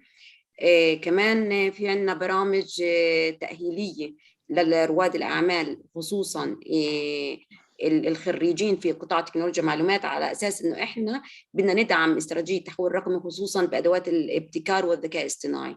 فكان هنا يعني لازم الحكومة تدعم الصناعة الرقمية وتدعم الابتكار ونتجه للتكنولوجيا الجديدة ونشجع الرياديين على الصناعة الرقمية وعلى تطوير خدمات ذكية في جميع القطاعات، وخصوصاً الخدمات اللي هي بتعتمد على أدوات الذكاء الاصطناعي. فهلأ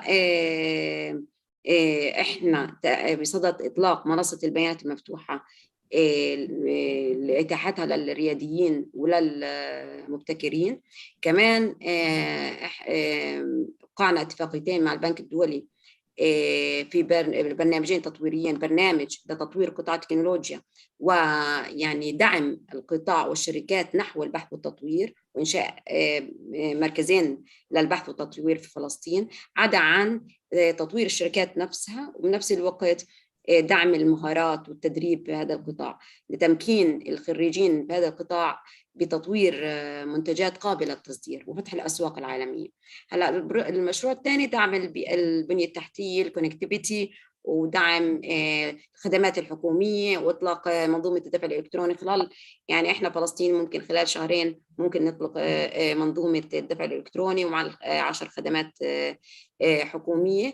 هون بالتوازي اشتغلنا على سياسة الذكاء الاصطناعي، وهلا عم نطور مع الإسكوا باستراتيجية وطنية للذكاء الاصطناعي على أساس إنه إحنا ب 2020 نبلش نعمل نفعل مختبر الابتكار الحكومي اللي هو جزء من المركز الإبداع التكنولوجي، نعمل على تطوير خدمات ذكية بين والجامعات والقطاع الخاص والحكومي، وتشجيع البحث والتطوير في الجامعات لا يكون منتجاته قابلة للتصنيع وقابلة لأن يكون مبني على التكنولوجيا الحديثة ويخدم مشكلات الحكومة.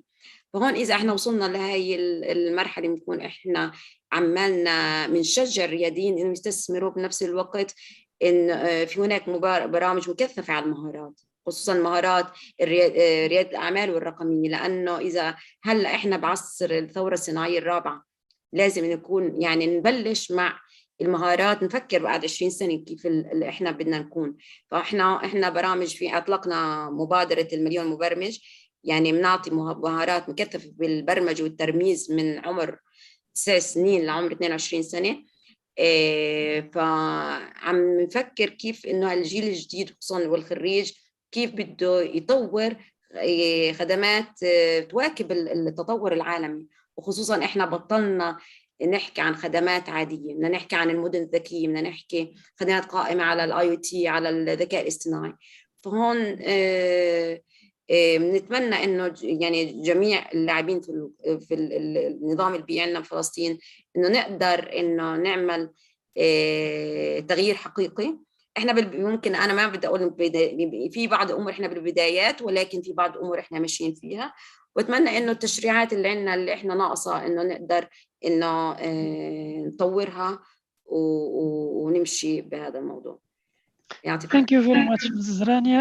Mr. Abdulatif, could you tell us about how you can do that in Libya? طبعا زي ما أشرت في بداية الانترودكشن أننا الآن نشتغل كأدفايزر مستشار لوزير الصناعة. الآن نجهزوا في مسودة قرار لإطلاق 4 أقطاب تكنولوجية في ليبيا، واحد في المنطقة الشرقية والثاني في مصراتة مدينة مصراتة، والثالث في مدينة الزاوية، يعني من مدينة الزاوية طبعا، والأخير والرابع في المنطقة الجنوبية. طبعا هذه الأقطاب ستكون في مناطق صناعية industrial zones. بالتالي احنا نحاول ان نخلق المناخ الايكولوجي اللي يدعم الابتكار ويساعد يجعل يعني بيئة قابلة لأنها تكون مهيئة لرواد الأعمال وللشباب المبدعين المبتكرين. وحيكون فيه حتى educational hubs يعني في هذه المناطق، بحيث يكون المخرجات هم من يشتغل في هذه المناطق. احنا الحقيقة نحتاج لدعم من الشبكة ومن الITU ومن كل المؤسسات الدولية اللي هي متخصصة في هذا المجال، لأن الحقيقة الفترة هذه فترة يعني مهمة جدا، لازم تكون فيه قواعد سليمة وبست براكتس، بحيث ان احنا ما عادش نضيع وقت، ما عادش في وقت. يعني الآن زي ما قالت الأخت رانيا الحقيقة يظهر لي قال الإخوة التوانسة يظهر لي ان فلسطين هي اللي متحررة واحنا اللي محتلين، يعني لأن بالطريقة هذه معظم الشعوب العربية الأخرى باستثناء ممكن بعض الدول في الخليج العربي مشوا خطوة جيدة في هذا المجال وفي هذا الاتجاه. واحنا نعول على شراكة العربية السعودية في الشبكة، لأن الحقيقة يعني مستثمرين استثمار كبير في هذا المجال، ونبغوا خبراتهم تنقل لنا ويكون في تبادل معلومات وتبادل التكنولوجي. الفكرة اللي شفتها أنا في تركيا، طبعا أنا نشتغل في كونسورتيوم في حوالي 5 مؤسسات دولية، منها البنك الأوروبي للتنمية ومجموعة التكامل المتوسطي ومجموعات أخرى. نديروا في KPIs بتاع مراكز الأبحاث والمدن التقنية والحاضنات مشان لأكثر من 25 دولة. الجامعات فيهم مراكز نقل تقنيه ومعرفه اللي هو الترانسفير تكنولوجي ترانسفير اوفيسز. هذه تساعد الحقيقه في نقل التقنيه والمعرفه، وعندها دور كبير في الايكو سيستم نفسه، لان عن طريقها حتى النظام الابتكار الوطني للNIS الاي بي انتلكشوال بروبرتي فده كلها يعني موجوده في هالنظام هدايا. بالتالي احنا جامعاتنا تفتقر لهذه المراكز اللي المفروض تكون موجوده. النقاط الاخرى اللي هي احنا توا يعني العالم متسارع جدا زي ما قالت الاخت رانيا، الIR 4.0 مركز عليه تكنولوجي معينه. يعني كنا في كونفرنس زوم كونفرنس من حوالي اسبوع، كان فيه زميل من امريكا يقول ان الصغار اللي داخلين الان للمدارس لما بيتخرجوا حيشتغلوا في 65% من الوظائف لم تخلق بعد بفعل التكنولوجيا. شنو جهزنا احنا للاجيال القادمه؟ فهذه في امانه في ارقامنا كن ان احنا نساهموا في خلق هذا المناخ وفي دفع الحكومات الى انها تتخذ تشريعات وقوانين يعني تساعد على الولوج في هذا المجال الحقيقه. وطبعا بالنسبه لليبيا مؤسسات المجتمع المدني والمؤسسات الدوليه هي اللي تشتغل صراحه. المؤسسات الحكوميه ما شفناش اي شغل، يعني دعم بسيط، شغل بسيط. ممكن في الفتره القادمه لو نعمل مثلا شراكات نوضح للحكومه ان فيه يعني اشياء مهمه جدا لازم تندار. we have to force them يعني to do an action. فهذا الوضع اللي موجود عندنا احنا الان يعني. شكرا. Thank you, Ms. Abdulatif. Mrs. Sagal, could you tell us please about how you could support a change maker in Somalia? Yes, thank you. I would definitely say that we are having a digital transformation across the country, and it's led by small and medium enterprises mostly, and young entrepreneurs. They are more willing to take risks and try new business models. And there are many apps that have been developed, and more people use mobile banking than commercial banks, especially areas where banks are not around, physically absent. So there are a lot of opportunities for digital change makers, but they need mentorship from entrepreneurs globally that have developed similar technology so that they can learn best practices and fine-tune their technology. And also local educational institutions and incubators, they may not have the capacity to support the development of their technologies. So really, I agree with earlier speakers about the need for information and technology exchange.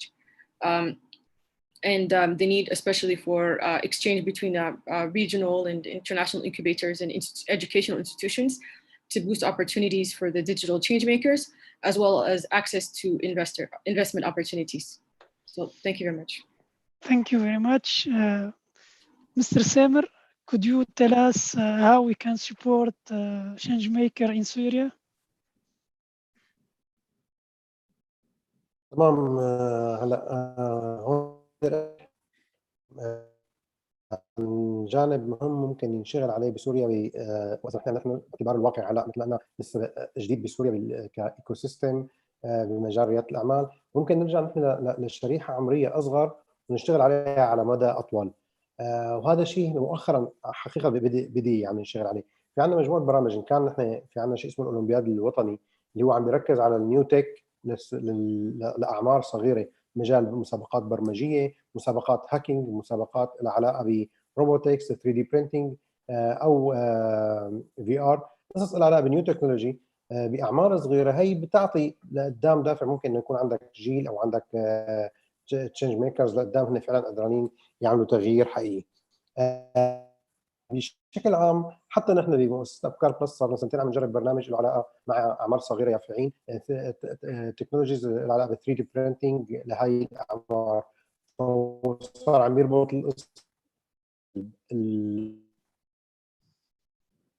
عملي عم بيشوفه قدامه. اللي عم بيصير هون بهي النقط عم تعطي سبورت. الو Yes, we hear you. اوكي تمام.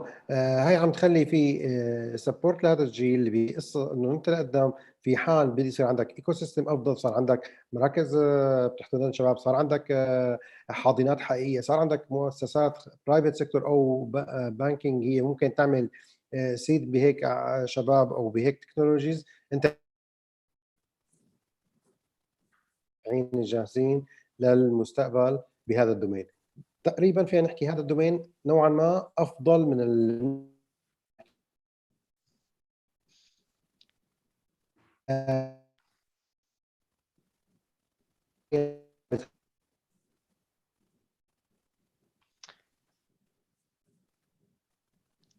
Mr. Samer. It's okay, أنا خلصت. Okay, thank you very much. Mr. Bassem, could you tell us how we can support change maker in digital innovation in Saudi Arabia? Yeah, of course. So Saudi Arabia also is going through really fast transformation, especially in the digital technologies. So I think, in my opinion, the first thing we need to support or is raising the level of awareness and the culture of entrepreneurship. We, for example, adopt education, entrepreneurship education in different level of education. We also, I think, we need to support or need regulations to stimulate the private sector and also to let them participate in any innovation and entrepreneurship, entrepreneurial activities, as well as raising the capacity level of these of SMEs and the private sector to absorb technology.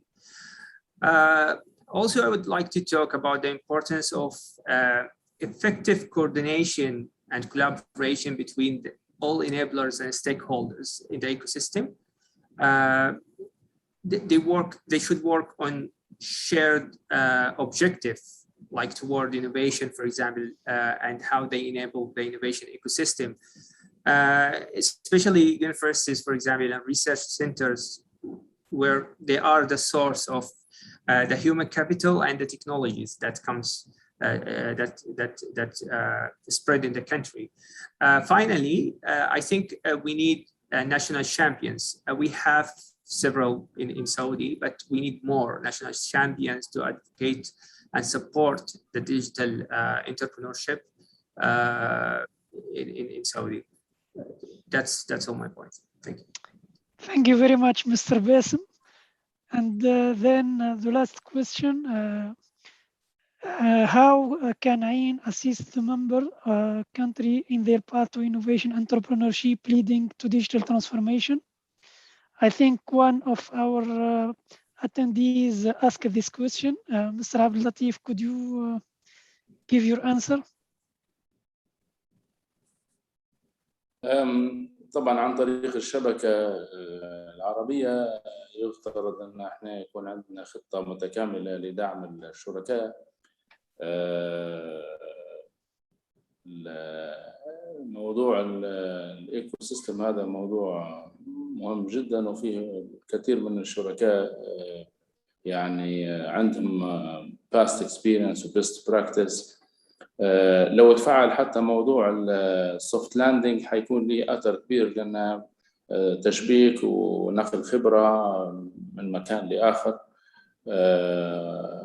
الشبكه المفروض يكون البرنامج السنوي متاعها يكون واضح يشارك فيه الجميع، لان بصراحه هناك دول مثلا زي ليبيا تو احنا عندنا الNIS مش موجود، نظام الابتكار الوطني. هذا طبعا تكون فيه الشبكه يعني لها وجود بالاضافه الى الوايب وبعض المؤسسات الدوليه الاخرى، لان قبل اي عمل لازم يكون فيه تشريعات تحمي هذا العمل وتساعده وتوفر له البيئه المناسبه. فالشبكه المفروض تشتغل على عده مسارات، سواء كان في برامج وضع التشريعات، برامج اللوجستيه، برامج التشبيك مع المؤسسات الدوليه. المفروض يكون في strong existence للشبكه في هذا المسار، لان الحقيقه زي ما قال حتى الأخ سامر، يعني إن الوضع في سوريا شبيه بالوضع بليبيا. فيه المؤسسات الدولية فقط هي اللي تشتغل وهي اللي يعني موجودة على الأرض للأسف يعني، والدعم يعني دعم بسيط جدا. احنا توا الدعم البسيط هذا ما يأسس شركات، هذا ممكن سيد فند يعني ممكن يكون، لكن باش انت تنطلق انطلاق جيد وعلى اساس يكون فيه دعم اكبر.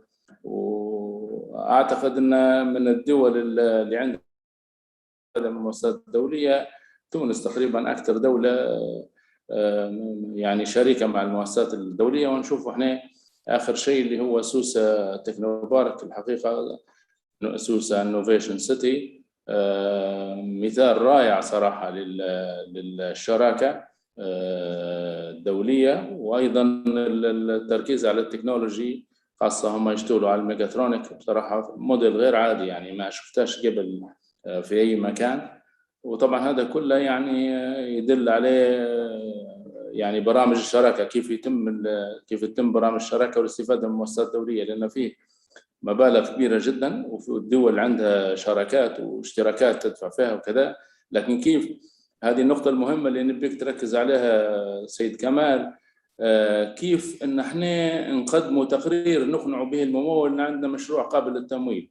يعني هدايا يعني التريننج هدايا تحتاج الكثير من الدول صراحه، كيف انت تقنع الممول ان عندك مشروع قابل للتمويل وكيف يكونوا هم شركاء ليك.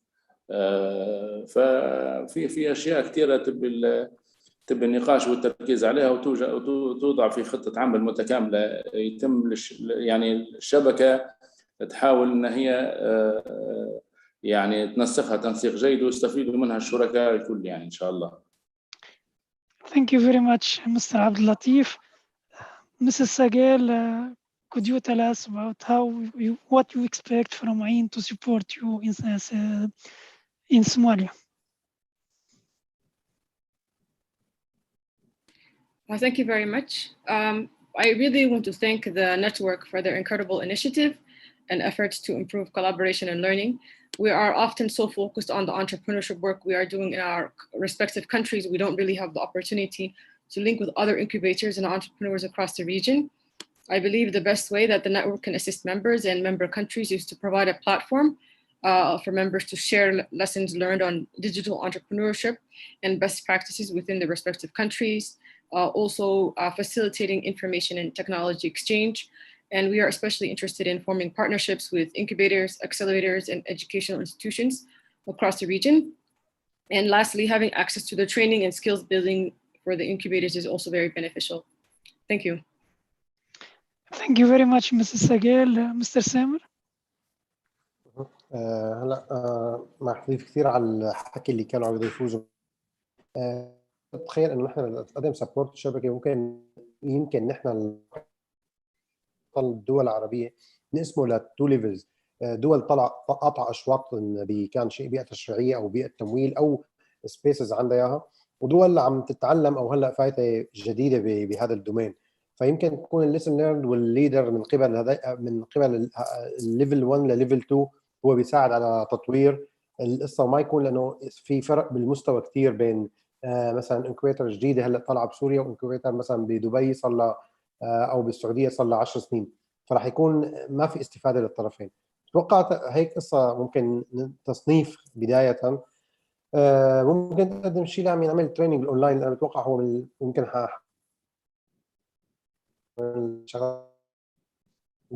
السوريين في ظل انه ما بيقدر يوصل لمحلات ثانيه. ما بعرف بمرحله معينه ممكن يصير في حتى تبادل احتضان بين منطقتين مختلفتين، فهو بيصير بيطلع على تجارب ثانيه وبيرجع بينقلها لعنده. واذا في حتى من موضوع لقاءات دوريه حتى على مستوى الانكوبيترز نفسها، ممكن يكون كل 6 اشهر بدوله في بعضهم بيكون في اكشن بلان بنشتغل عليه مثلا ضمن استراتيجيه معينه. كمان هذا ممكن الشبكه كثير تكون هي تقدم هذا السيرفيس. Thank you very much, Mr. Samer. Mr. Bassem, could you tell us about your vision? Well, I think AIN is a unique opportunity that will create collaboration between different stakeholders in the region. Like it links governments, links incubators, technoparks, investors, universities, entrepreneurs. This is, I think, it's the first time happening in the region, which will strengthen the ecosystem, the whole region ecosystems, and also will facilitate the knowledge and experience exchange, as you just my colleague mentioned it.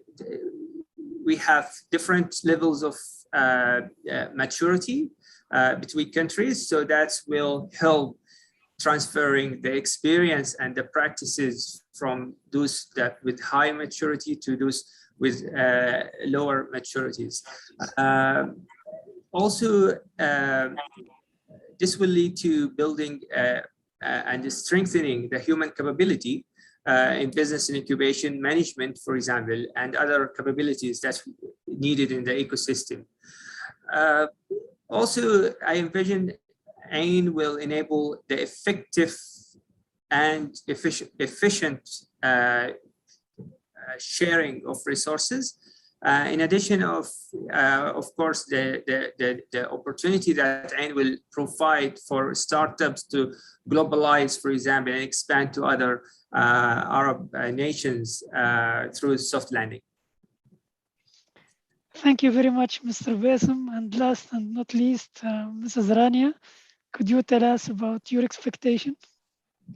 يعطيكم العافية. طبعا أنا يعني مش هضيف على كل زملائي اللي حكوا كله، يعني مهم إنه إحنا هاي عن جد فرصة الشبكة العربية للحاضنات لتبادل الخبرات، خصوصا البلدان اللي عندها نظام بيئي والتشريعي زي السياسات اللي بالحكومة أو من القطاع الخاص بتدعم هذا القطاع، إنه نقدر إنه البلدان اللي تأخذ هاي التجربة وتتعلم منها، بنفس الوقت الخبراء نستفيد من شبكة الخبراء والمنتورز اللي هم المرشدين، لأنه الرياديين كتير بيحتاجوا للمنتورز، وعلى المستوى المحلي ممكن ما بيكون عندنا خبراء بطريقة معينة إنه كافي، أو إنه الخبرة المعينة اللي بدهم إياها، خصوصا إذا إحنا بنحكي عن خدمات متقدمة قابلة للتصدير تروح جلوبالي.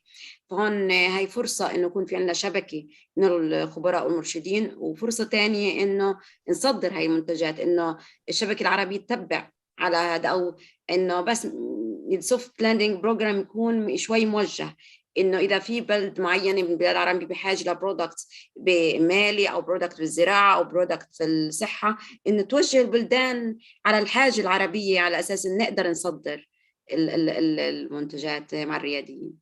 عدا عن تدريب للرياديين، طبعا هذا الكل بحاجة له بمختلف الأعمار، يعني من الجامعات أو حتى بالمدارس أو حتى إنهم يتخرج، عشان نقدر نزرع هاي الفكرة، فكرة ريادة الأعمال، فكرة إنه يروح مش على الوظائف، يروح يعني الطالب إنه يعني يفكر من الصغر إنه بده يكون عنده مشروع الخاص وإنه يبتكر، يعني نعزز هاي الفكرة الابتكار، وإنه إحنا خلص بطلنا يعني ما بنقدر نكون زي زمان، لازم نتغير. Thank you very much, Mrs. Rania.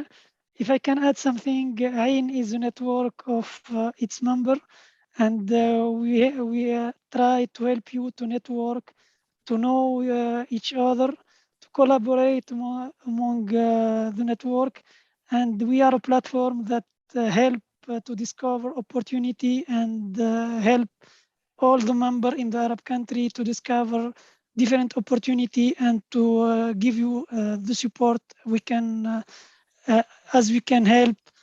We will try to push as much as we can, but we will not, let's say, replace the government or other thing.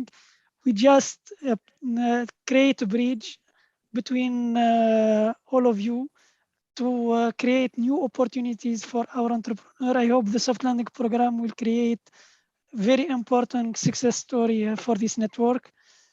We have some question from our attendees. First, Mr. Bassem. We have a question about the support initiative of entrepreneurship ecosystem, it's from the government side or that it's expanded to the stakeholder? Excuse me, can you repeat again? About the initiative to support entrepreneurship ecosystem, it is from the government side or it expanded through the stakeholder? Okay, from what I understand is the question is about the initiatives that in Saudi Arabia that support the exactly, yes. Is it from the government or from the private sector? Is that correct? Exactly, the other stakeholder, yes. Okay, so yeah, here in Saudi, most of the initiatives and support for the entrepreneurship ecosystem comes from the government. It's still, we have a few initiatives from the private sector, companies like, for example, Aramco, the big companies, but still, most of the ecosystem here depends on the government heavily, depends on the government in many things, and including entrepreneurship. Mushaat is the authority for small and medium enterprises. It's working very hard. They are the one, for example, pushing the ecosystem very hard with a lot of programs, a lot of fund. They also founded the Saudi VC, for example. Saudi VC is trying to stimulate the investment ecosystem here. Still, the private sector needs to participate more. Thank you very much. And this is a question from Mr. Nehel about the measurement of the return on investment of the activity, program, and project implemented at the level of innovation in your countries. What indicator do they measure and how? Just for 13 seconds, if any one of you want to give his feedback about the return on investment of the measurement taken by your country.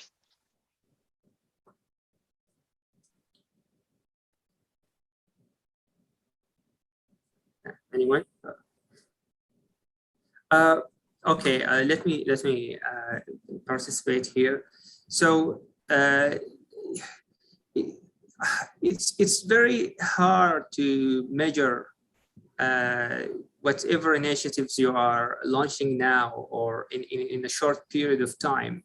Some of the initiatives takes very long. Like for example, here in CAGS, we had Badr since 2007, and it takes more than 7 years to see the return on investment, and it's still like how you measure also the return on investment.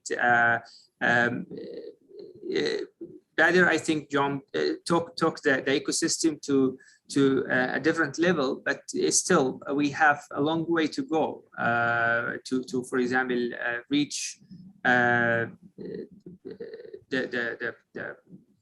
goal we are seeking. Have I answered the question?